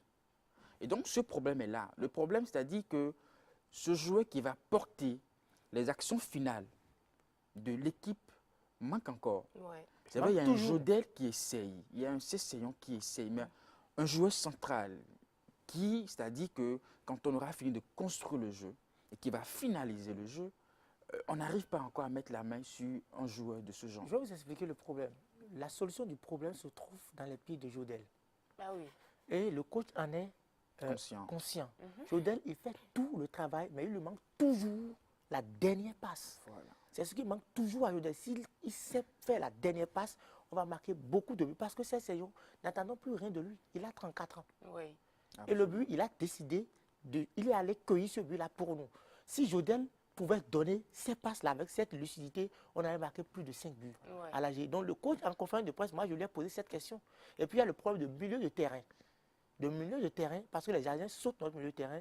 Et le coach en est conscient, il dit, il va travailler tout ça et améliorer tout ça pour les prochains matchs. Maintenant, les Béninois célèbrent cette victoire, ce n'est pas seulement au Bénin, toute la sous-région, parce qu'aucun pays de la sous-région qui parle français n'a encore réussi à battre l'Algérie. Ah, mais après tout, c'est l'Algérie. Hein. N'a encore réussi à battre l'Algérie. Et voilà pour une première le chose seul qui a pays, été faite. même les pays comme le Cameroun, le Ghana, n'ont pas pu battre l'Algérie. Le seul pays qui l'a fait avant le Bénin s'appelle le Nigeria. Et pour le faire, même le Nigeria a déplacé le match où? Imaginez, à Kano. Et on sait qu'à Kano, il y a quoi? Donc, ils ont déplacé le match à Kano, ils ont joué le match à quelle heure? Ils ont joué le match à 13h. Wow. Avant de pouvoir battre l'Algérie 3-0. Le Nigeria est le seul pays de la sous-région à pouvoir battre l'Algérie. Et donc, le Bénin a sauté le verrou. Et puis, l'autre aspect du match, tu es en train de parler de tout poids. l'engouement qu'il y a eu, l'engouement des supporters, etc. Et de bonne préparation également. Est-ce que tu penses que si ce match avait été joué à l'extérieur, parce qu'à l'extérieur, en Algérie, on a vu comment ça s'est passé pour le Bénin, mais avec les mêmes préparations et sur un terrain étranger ou sur une terre étrangère aux Écureuils, on aurait eu les mêmes prestations? Oui, on aurait eu les mêmes prestations. Vous savez pourquoi? Vous avez suivi le match de l'Algérie. Les Écureuils ont été très vaillants en Algérie. Ouais. Tout le monde a vu ce match. Les Écureuils ont très bien joué en Algérie. Il manquait, parce que quand vous jouez face aux grandes équipes, c'est comme le Real Madrid de l'année dernière. Oui. Vous dominez. Une petite erreur de concentration, le Real vous punit. C'est ce qui s'est passé en Algérie. Une petite erreur, parce qu'ils ont fait des aliments. Et une petite erreur d'alignement, il croyait que l'attaquant est à l'enjeu, alors qu'il n'est pas à l'enjeu. Paf, c'est but. Le premier but, il y a eu erreur de marquage dans la surface. Paf, il y a le but. Donc, ils ont puni le Bénin, alors que sur le match, Nabil même l'a dit, Jodel Dosso a été monstrueux en Algérie. Les équipes ont été vaillants, mais il y a eu des erreurs. Il y a eu des erreurs de concentration et les gens ont profité. Même à Cotonou, on a gagné, certes, on est dans l'euphorie. Mais il y a eu beaucoup d'erreurs de concentration. Il y a eu beaucoup d'erreurs. Nous-mêmes, on s'est dit, mais peut-être que c'est Dieu qui a joué avec les Béninois. Sinon, il y a eu des actions quand vous voyez Mahrez, quand il prend le ballon. On a gagné, mais à un prix fort. Parce voilà. que, disons la vérité, c'est-à-dire que même jusqu'à comment on dit, les 20 dernières minutes, écoutez, l'Algérie, enfin, comment on dit, Mettait un était peu de décidé, pression. était décidé. Ouais. Et puis, le cœur des C'est toi, supporters cet arbitre-là. le cœur des supporters s'était arrêté parce que, l'Algérie dominait. L'Algérie dominait, c'était pratiquement la moitié du terrain. Et, oui, tout ça. et Donc, l'expulsion on de multipliait Cesséon aussi. multipliait on les doit occasions. prendre, il y a ça. Qu'est-ce qu'on a fait à l'arbitre finalement? Non, il n'y a rien. Le Bénin a porté plainte auprès de la CAF par rapport au sifflet de l'arbitre. Donc, l'arbitre a estimé, lui-même, il a dit que Cesséon l'a insulté. Donc, je pense qu'on attend la décision Non, de pour la les CAF. 10 minutes de temps additionnel, là, On peut c'était rien. comment? Le Bénin a porté plainte comme ça aussi, mais on ne peut pas expliquer ça. Ouais. L'arbitre, Là, voilà. il a pris sa décision. Donc, on attend la suite. Mais Cesséon doit apprendre.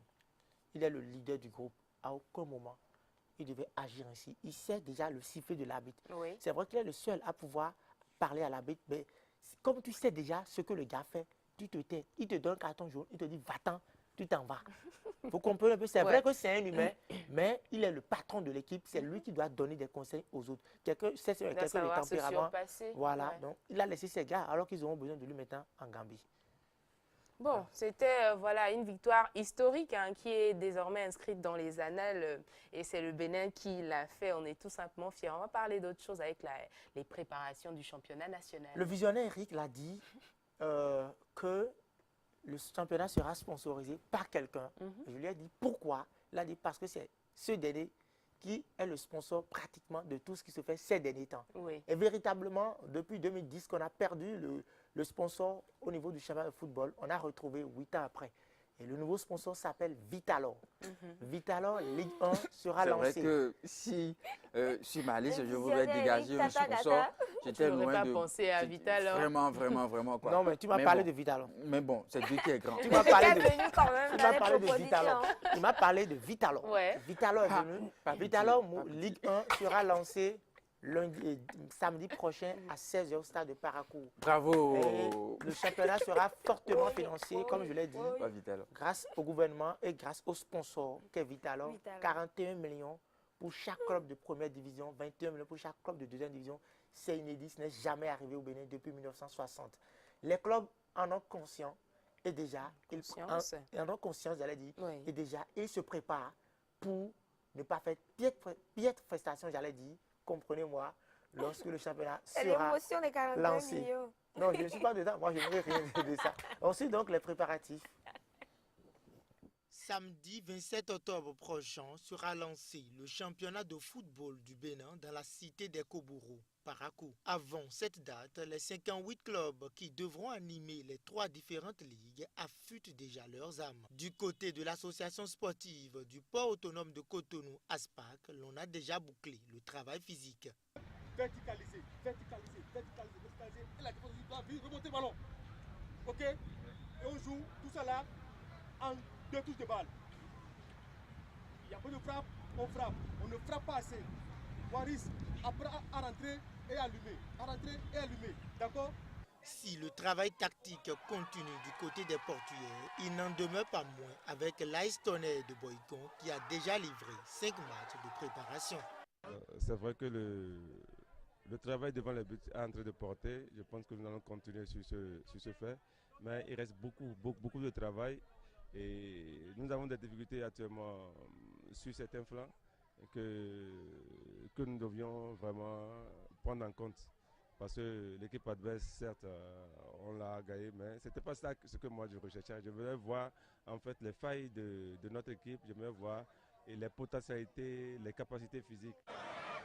Malgré la crise incessante qui secoue les requins de l'Atlantique depuis 2 ans, les Awisi-Wassa sont campés du côté d'Abomey-Calavi pour peaufiner leur travail.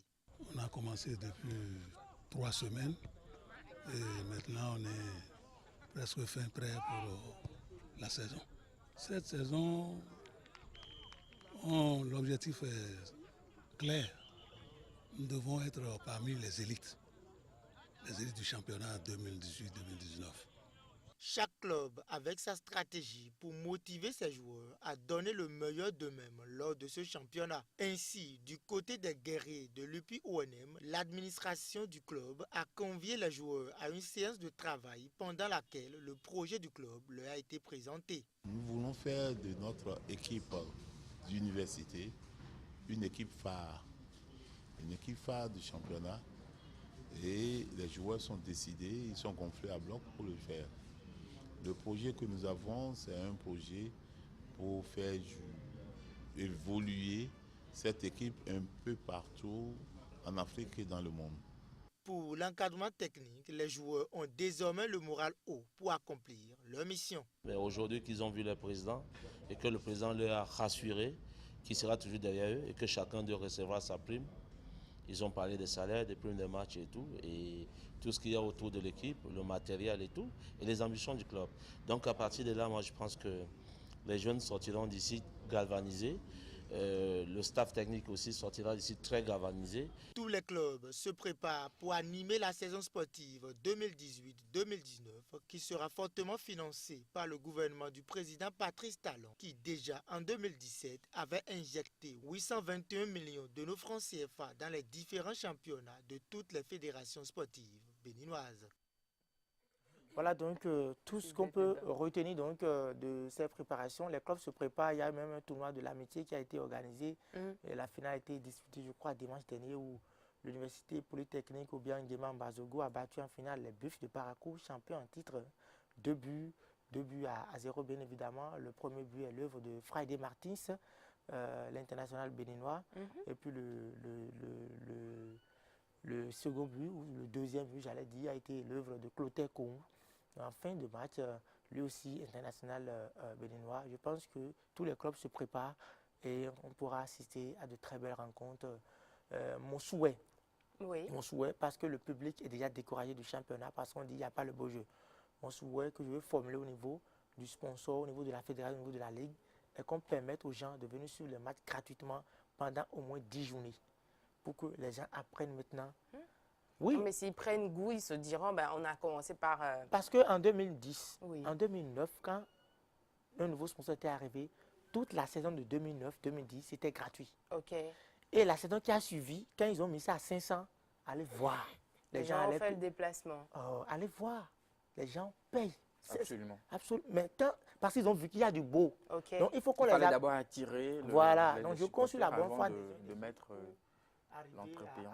À attirer les gens. Parce qu'on ne peut pas vouloir commencer 10 ans après demander aux gens de payer. Ouais. Voilà. Ils vont quand même continuer de douter. Bref, ça va démarrer pour bientôt. Le samedi, c'est ça? Samedi à 16h à Parakou. Je crois que ça va être en direct sur certaines chaînes de télévision. On attend voir. Super, merci beaucoup. Voilà les informations sportives à avoir en ce jeudi matin. On va passer à autre chose. On retrouve Blandine Massada pour Mode et Beauté avec des astuces pour nous ce matin.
Donc, idée de personnalisation de votre t-shirt, de votre sweatshirt, tout comme vous voulez, hein, avec le tissu qui vous inspire le plus, l'imprimé de votre choix, voilà, la couleur de votre choix également. C'est très facile à réaliser donc avec des aiguilles, le fil qu'il faut.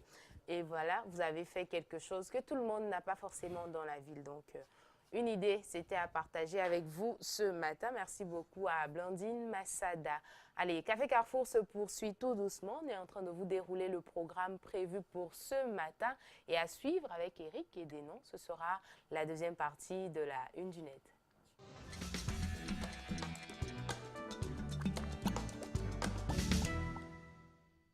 L'actualité au plan international, ici et maintenant. Oui, Blandine, on va prendre notre envol pour ce qui est donc de la deuxième partie de la Une du Net à l'échelle internationale. On va commencer par Jeune Afrique. En Gambie, le seul survivant ghanéen du massacre de 2005 raconte comment il a échappé, bien entendu, aux jungles de Yaya Jammeh. Voilà, en juillet 2005, 55 migrants ont été tués par un escadron de la mort de Yaya Jammeh. Martin Kiré était le 56e. Il reste le seul survivant. Il se bat pour que le dictateur gambien soit donc traduit en justice. L'intégralité de l'article est bien entendu sur le site de Jeune Afrique. Et puis, dans le reste de l'actualité, avec RFI présidentiel au Cameroun, les évêques dénoncent la fiabilité des résultats. Les évêques du Cameroun émettent des doutes sur la transparence des résultats de la présidentielle annoncée ce lundi 22 octobre. Des chiffres qui donnent le président sortant, Paul Biya, vainqueur avec 71% des voix, devant Maurice Kamto, 14%, selon les résultats officiels. L'opposant rejette ces chiffres et affirme être arrivé en tête des suffrages. Monseigneur Samuel Cléda, le président de la conférence épiscopale, estime que les résultats annoncés par le Conseil constitutionnel suscitent des interrogations. Je crois que, je le cite bien entendu, que ces résultats ne relatent pas vraiment la réalité des faits. Explique Monseigneur Samuel Cléda, interrogé par RFI, ces résultats ne me semblent pas corrects, ne sont pas corrects du tout. Allez, et puis on reste toujours au Cameroun. Une crise au Cameroun anglophone de Nigeria sécurise sa frontière au Nigeria. La situation de sécurité se dégrade de jour en jour à la frontière avec le Cameroun, essentiellement dans l'état de Cross-River, à l'extrême sud-est du pays. Ce mardi 23 octobre, une opération militaire a été lancée appelée le Souris du Crocodile 3. C'est le nom de l'opération.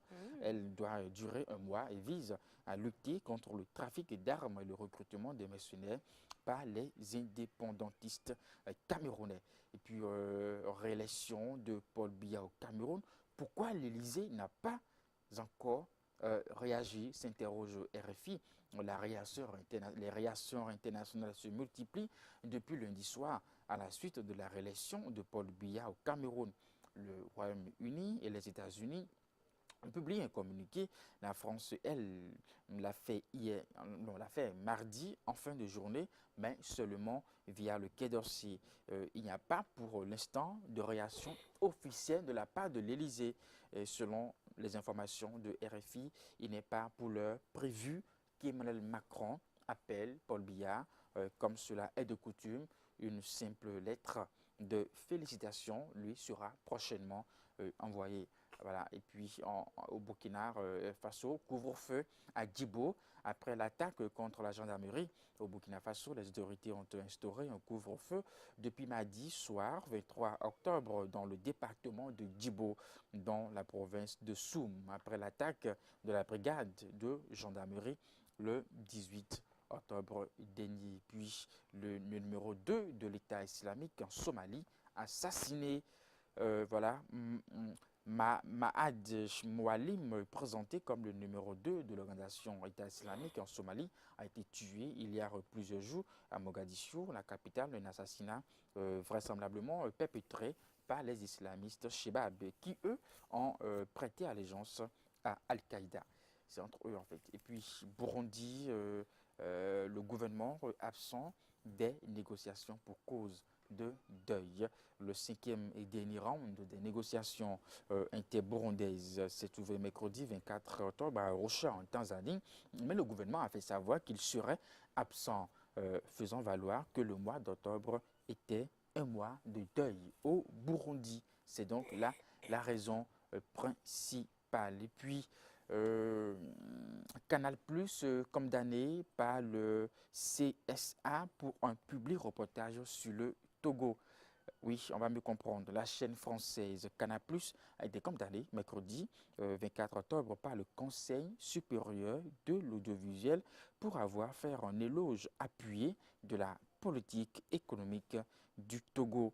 La chaîne de télévision française devra diffuser sous 8 jours et hors week-end un message rédigé par le CSA, le Conseil supérieur de l'audiovisuel, dans lequel le gendarme de l'audiovisuel français rappelle l'exigence d'honnêteté et qui s'applique à l'ensemble des programmes de Canal+.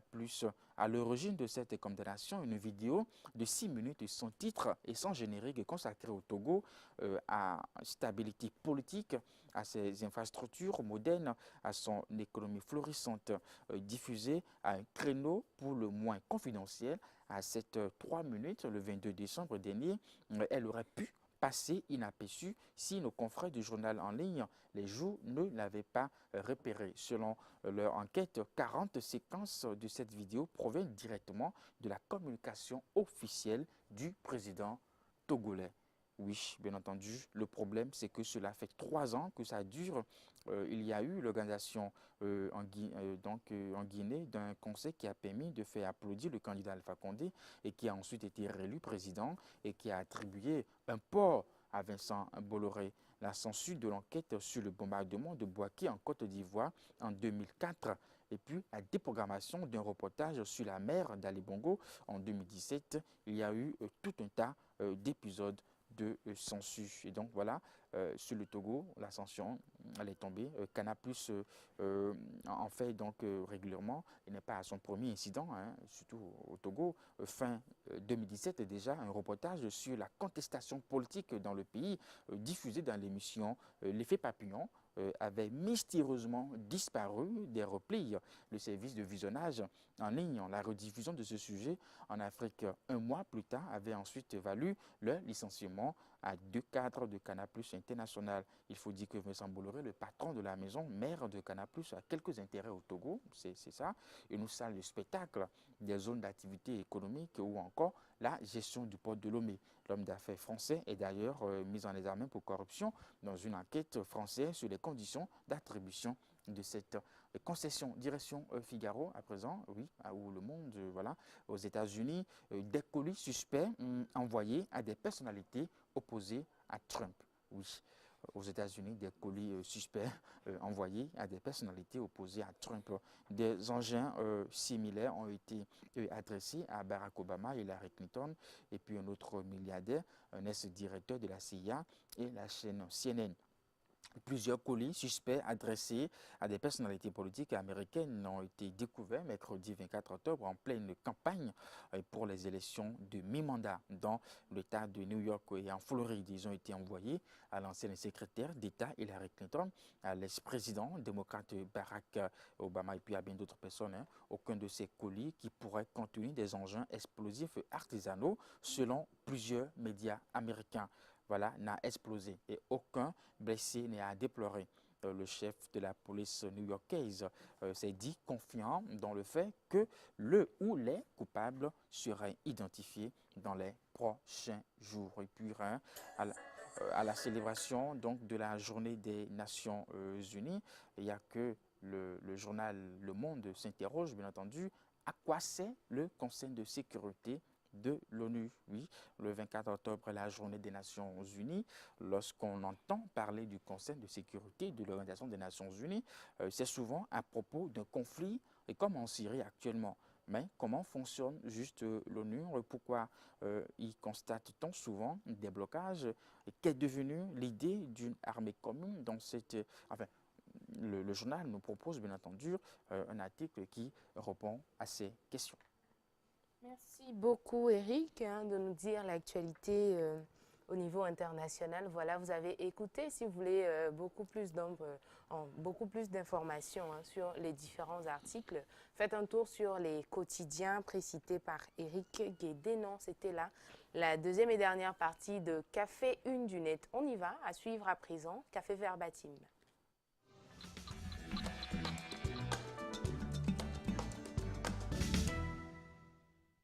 je suis heureuse de vous dire, de vous regarder aussi en face aujourd'hui pour vous rappeler que notre parti, l'UDBN, a montré toute sa combativité et sa volonté dans le respect de l'engagement que nous avons pris de soutenir le chef de l'État depuis son accession aux charges suprêmes de la nation en avril 2016. L'UDBN n'est donc pas de l'opposition. L'UDBN n'est donc pas de l'opposition comme certains en quête plutôt de sensations l'ont véhiculé à leur manière. Ignore-t-il que dans notre pays, il existe une loi qui encadre l'opposition? Cette loi définit clairement les conditions dans lesquelles un parti déclare son opposition à un gouvernement. Nous n'y sommes pas. Voilà donc, on pouvait entendre là l'honorable Claudine Prudencio, présidente de l'UDBN, UDBN qui fait parler de lui ces derniers temps, en tout cas des rumeurs d'appartenance à l'opposition, voilà qui a été clarifié. Il continue de soutenir le président Patrice Talon, mais ne fait pas partir de l'opposition. Décision bien mûrie peut-être, hein, je suppose, au conseil, au sein de ce parti en question, et voilà qui a été clarifié. Éric? Je crois qu'à côté de cette clarification, l'autre décision de l'UDBN, c'est d'aller aux élections législatives seul, en tant que parti politique. Vous savez, c'est vrai, nous prenons en considération les déclarations, les propos de la présidente de l'UDBN. Sauf qu'à côté, n'est-ce pas, de cette prise en considération, on a du mal à digérer ça, parce que ce n'est pas aussi simple. Vous savez, la vision du chef de l'État, c'est d'être, justement, se traduire par la réforme du système partisan et tout ça, d'avoir de grands blocs politiques. Alors, quand on est parti politique, qu'au même moment, on dit on soutient le chef de l'État, n'est-ce pas? On le soutient dans ses actions. Et que cette vision est une action du chef de l'État, qu'on ne soutient pas finalement, je me dis, il y a un problème. Parce que la logique aurait souhaité, ici, tant est qu'on soutient le chef de l'État dans tout ce qui est action, dans tout ce qui est vision. Or, la vision du chef de l'État, c'est d'avoir des grands ensembles politiques. Au même moment, on se désolidarise de cette vision et puis on dit qu'on n'est pas de l'opposition, on dit qu'on soutient toujours le chef de l'État, voyez-vous, tout ça. Alors, en ce qui concerne aussi la déclaration d'aller aux élections seul, bon, cela est un risque, oui, dans la mesure où la preuve est qu'au lendemain de ces déclarations, pour certaines opinions, c'est preuve de courage, c'est preuve d'audace, parce que justement on se dit que l'UDBN reste aujourd'hui le seul parti à décider, à prendre cette décision, quand on sait qu'il peut y avoir des représailles, bien entendu, et donc ce n'était pas du tout aussi facile que ça. Mais nous sommes en politique, voyez-vous, où, vous savez, rien ne se fait au hasard. Où, quand on dit on a décidé ou on a pris une décision, c'est qu'en amont ou derrière ces décisions, il y a forcément des calculs. Oui, ce n'est pas que, bon, on s'est levé du jour au lendemain, puis on est venu, bon, on a décidé de ce que, écoutez, nous allons faire cavaler seul. Non, il y a eu des décisions. C'est vrai qu'on a quand même essayé. C'est vrai que la décision, on a essayé de mettre ça dans un cadre, dans un congrès où ça a été décidé. Vous pouvez comprendre quand même aux gens que c'est les militants qui ont décidé cela. Oui. Mais justement, et pour toi, il y a toujours quelque chose qui s'y cache. Dans le fond, bien entendu, il y a des incertitudes. Vous savez, parce que quelques semaines plus tôt, avant la tenue de ce congrès, avant même la décision, il y a une dame de la diaspora, je crois que c'est une vidéo qui a circulé abondamment, qui avait déjà, bien entendu, annoncé que dans le schéma pour les élections législatives, eh bien, que l'UDBN, voilà, ou que Mme Prudencio sera celle qui va incarner une sorte d'opposition, une sorte quand même, une casquette d'une personne qui s'oppose et qui va décider de faire cavaler seul. Or, voilà que plus tard, bon, voilà, la tenue du congrès a confirmé un peu, bien entendu, ces propos. Ce qui veut dire que ce n'est pas rien. Confirmé? Oui, ce n'est pas rien. Vous savez, mais on ne se réclame pas de l'opposition pourtant. Non, justement, ce n'est pas parce que justement elle décide d'aller seule aux élections qu'elle est forcément de l'opposition. Et je crois qu'elle a dit tout à l'heure qu'elle n'est pas de l'opposition, mais elle a décidé d'aller aux élections seule. Et puis l'autre aspect est que, ça c'est une hypothèse, c'est une hypothèse qu'en politique, conscient et convaincu de ce qu'on peut décider de tout sur la base des calculs. Le système politique, peut-être la mouvance, peut, bien entendu, décider de cette stratégie, et faire comprendre. Oui, j'ai dit peu, j'ai parlé d'hypothèse, je ne dis pas que c'est ça, justement. Et puisque nous sommes en politique où tout est possible. Tout est permis. Voilà, absolument. Bon, et donc, tout est possible, le système de la mouvance, pour les élections, en termes de stratégie politique, peut décider, peut faire cette option de constituer une sorte de... Enfin, je ne veux pas dire une sorte d'opposition, mais un mouvement... Un élément plutôt neutre. Qui n'aille pas dans le sens, voilà, dans le sens des blocs en général, mais qui se désolidarise des ensembles. Peut-être pour aboutir à quelque chose. Bon, on verra ça dans les mois à venir. Alors, Diko, qu'est-ce que toi tu penses de cette position pas forcément claire de l'UDBN? Pas du tout clair de l'UDBN. Je soutiens Patrice Talon, mais je fais cavaler seul. Je fais cavaler seul. Ça étonne un peu. Ça étonne un peu à mon avis. C'est ni chaud ni froid, c'est carrément tiède. Au départ, quand on a commencé par parler du système partisan, on doit reconnaître que l'UDBN voulait se mettre dans ce qu'on appelle dynamique unitaire, qui irait ensemble avec le PRD. C'était ça au départ. Et après qu'est-ce qu'on a remarqué? Les jeunes de l'UDBN sont montés au créneau pour dire qu'ils ne veulent pas de cela et qu'ils n'ont pas été consultés. Ils ont décrié le fait, ce qui a obligé Madame l'honorable Claudine Prudencio à sortir donc des communiqués où elle disait que rien n'est encore, aucune décision n'est encore prise, que tout reste encore à négocier, les négociations sont en cours. Lorsque la décision sera prise, que la base sera consultée. Elle a dit ça. Et quelques temps après, il y a eu donc ce congrès-là extraordinaire. Je pense que c'est ce qu'on appelle véritablement un vrai parti politique. C'est un vrai parti politique sur la forme, qui est à l'écoute de sa base. Parce que la base a dit, parce que moi je sais que notre honorable Claudine Prudencio, je sais qu'elle soutient Patrice Talon, le président de la République, mais sa base a dit, nous ne voulons pas appartenir au bloc progressiste. Voilà, non, pas bloc progressiste. Ils seront ensemble avec le PRD. Surtout ce que les jeunes avaient dit à l'époque, qu'ils ne veulent pas que le logo de l'UDBN disparaisse parce qu'en ce moment-là, le PRD exigeait que son logo soit le logo du bloc. Donc, il y avait ça. Donc, la base a refusé que l'UDBN aille aux élections en bloc.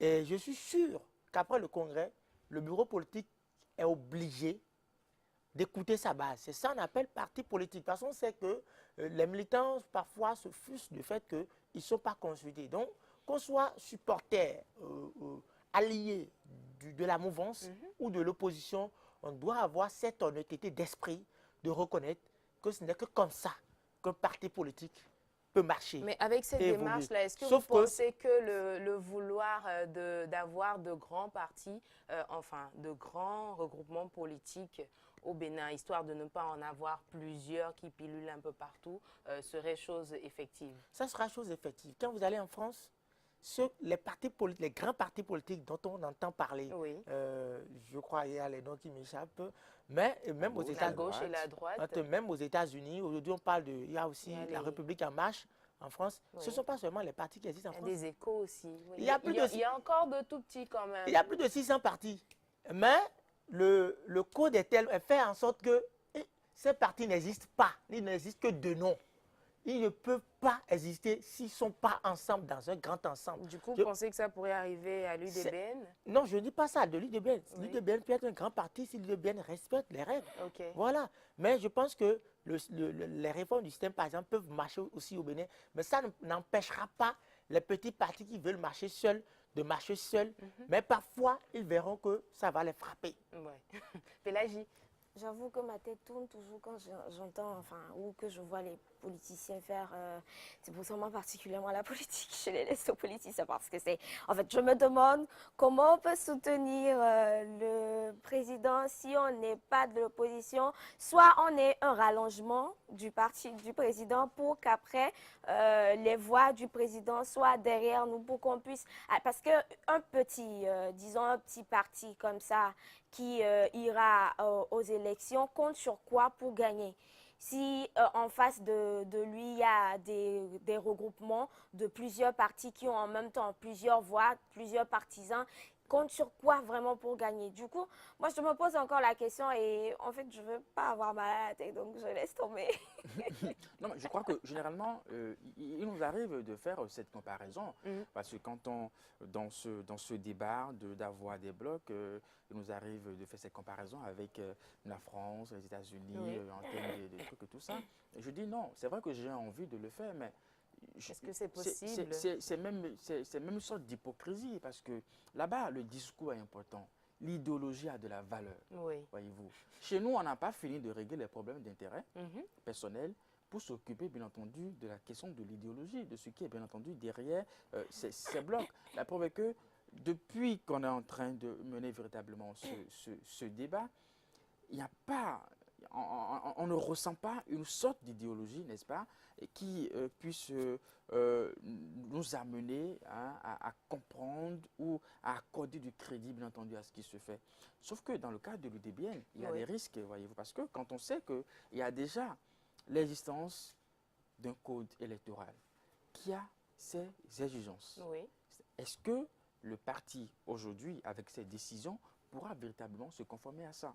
Avoir aujourd'hui 10%, avant d'aller, comme on dit, à l'Assemblée nationale, bon, l'UDBN, vous savez, ici, comme on dit, on retrace l'histoire politique du Bénin, qu'on va lester des partis politiques d'envergure, des partis politiques de taille.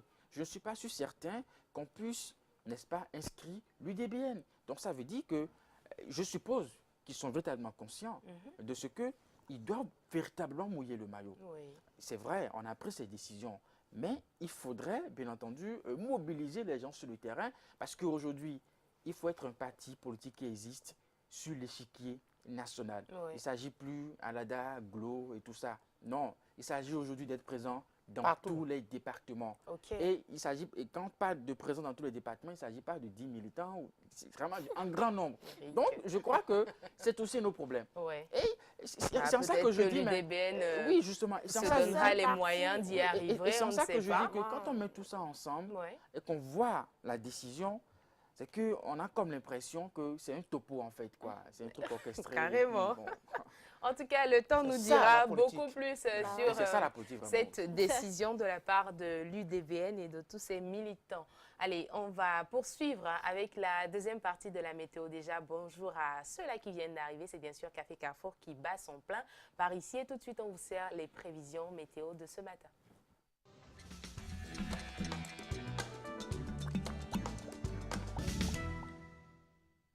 Alors, les prévisions météo pour vous qui nous suivez depuis l'international, comment le temps va se comporter chez vous aujourd'hui? On va savoir tout de suite. Nos frères, les Ouagalais, savent qu'ils ouvrent, bien sûr, la deuxième et dernière partie des prévisions qui concernent bien sûr les villes, les capitales, donc à l'extérieur du Bénin, les capitales des pays voisins. Ouagadougou, donc, qui commence avec 28 degrés ce matin, 39 degrés dans la mi-journée, 33 degrés ce soir. On a un ciel peu nuageux avec un faible risque d'ondée. Ce matin, le ciel se voilera progressivement dans la mi-journée. Il sera très nuageux, devenant plus variable. Dans la soirée, à Lomé, on a 26 degrés ce matin, 33 degrés dans la mi-journée, 27 degrés ce soir. Un ciel très nuageux, devenant plus variable pour ce matin. De là éclaircies, une possible évolution orageuse dans la mi-journée. Et puis ce soir, on aura un temps couvert avec développement de foyers orageux possible. À Accra, il fera 26 degrés ce soir, 24 degrés pour ce matin et 32 degrés la mi-journée. Un ciel voilé pour commencer cette journée. De là éclaircies et une possible évolution orageuse dans la mi-journée. Et puis un temps couvert avec développement de foyers orageux possible dans la soirée. À Abidjan, on a 25 degrés ce matin. On aura 32 degrés dans la mi-journée, 26 degrés ce soir. 25 degrés avec un beau temps pour commencer la journée. Las éclaircies est possible, évolution orageuse dans la mi-journée. Et puis un temps couvert avec développement de foyers orageux possible pour le compte de la soirée. À Lagos, on a 28 degrés ce matin, 32 degrés dans la mi-journée, 29 degrés ce soir. Nous sommes au Nigeria. Le ciel se dégagera malgré la persistance d'un risque orageux. À noter de las éclaircies avec une possible évolution orageuse dans la mi-journée. Et puis le ciel se couvrira progressivement ce soir avec une évolution orageuse.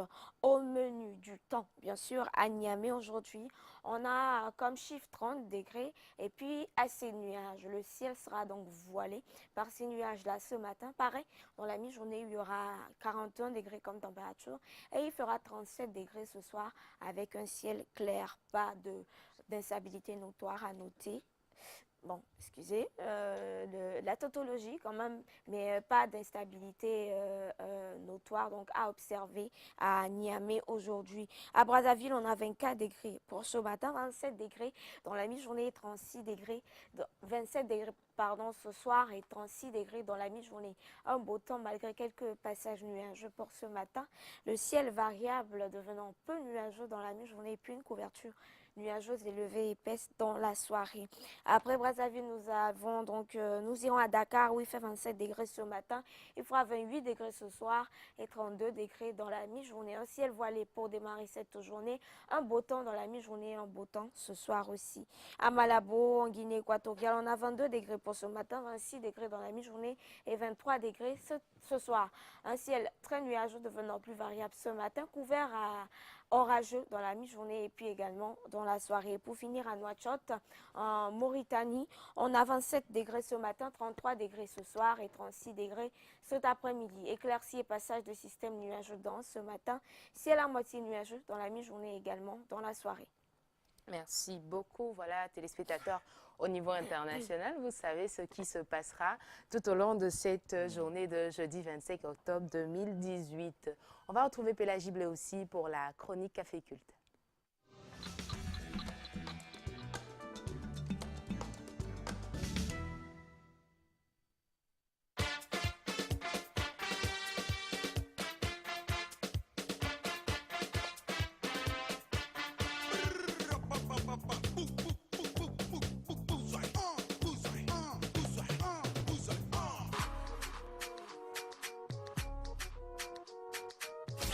Désormais, tout le week-end, à Viga VIP Club de Boycon se passe quelque chose d'extraordinaire. Viga Club de Boycon. Viga Club de Boycon vous réserve des soirées nulles par ailleurs. Tous les vendredis et samedis, venez passer des moments électriques et explosifs avec vos artistes préférés. Soirée 100% plaisir tous les vendredis à partir de 22h jusqu'à l'aube. De 22h jusqu'à l'aube. Soirée super buzz les samedis toute la nuit. À Viga Club VIP de Boycon, nous avons décidé de vous faire vivre autrement vos week-ends. Vos week-ends.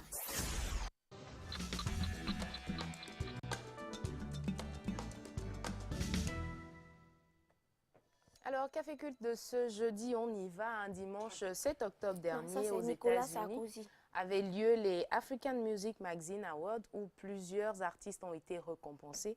Pélagie revient sur ce gala de récompense. Le recap, donc le récapitulatif donc, de cette édition des Afrima Awards, l'African Music Magazine Awards 2018, Afrima, s'est tenu donc le dimanche 7 octobre dernier à Dallas, dans l'État du Texas, en Amérique, aux États-Unis d'Amérique.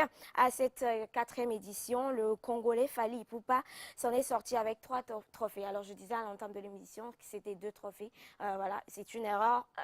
C'est 3 trophées pour Fally Ipupa, le Congolais. 3 trophées du meilleur artiste du continent, Leadership Awards et meilleur artiste masculin de l'Afrique centrale. Ce sont donc les trophées reçus par Fally Ipupa lors de la cérémonie de remise des prix, donc dimanche 7 octobre à Dallas, en présence d'autres artistes.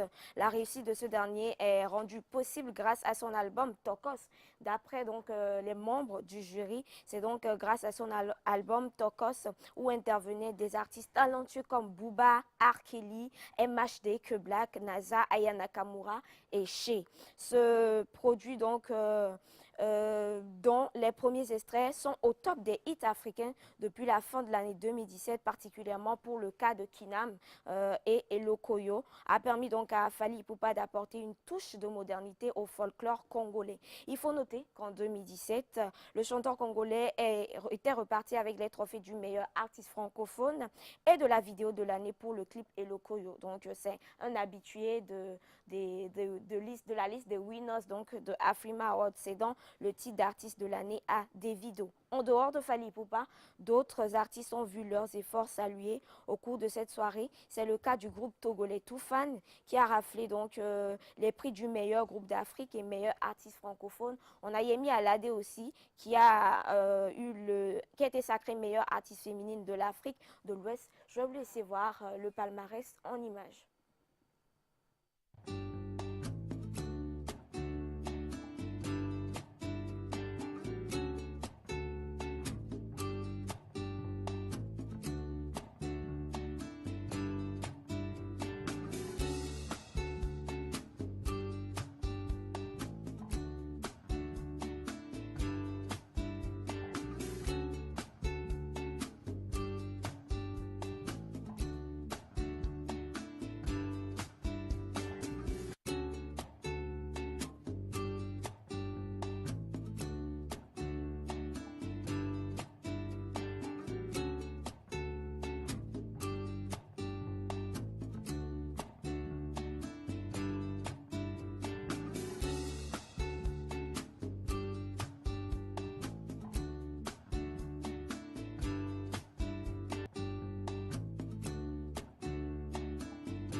Palmarès, mais vous allez voir une petite compilation des moments forts donc, de cette 4e édition des Afrima maintenant.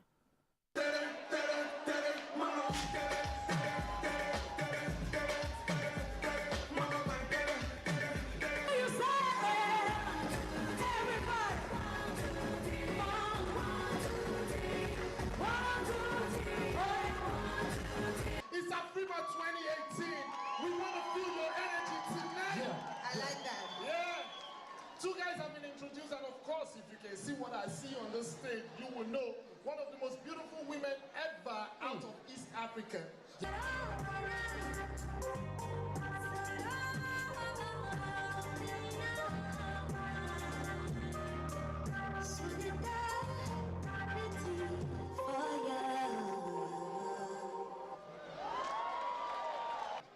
Ghetto Kids, they are shooting a video next week with Drake and French Montana again.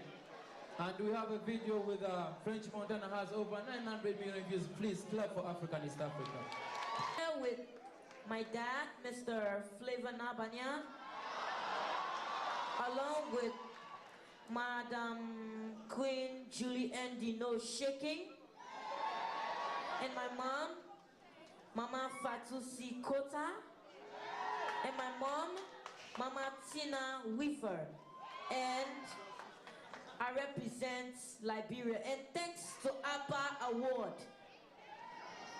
Thanks to APA, thanks to Afrima Awards for everything. They don't know. I can't hear you.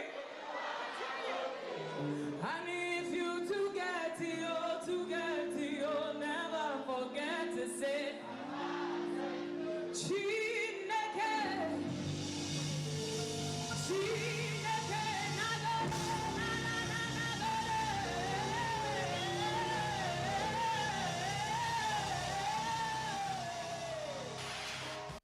Voilà donc en image et le groupe francophone qui a donné voix à l'Afrique francophone, parce que vous savez, les Nigériens ont damé le pion aux francophones, hein, ils ont tout pris et eux, ils ont tenu à résumer leur aventure dans cette vidéo qui dure moins d'1 minute.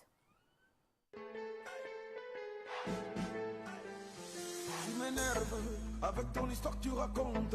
Tu sais ma chérie, moi je l'aime, elle m'aime, on s'aime.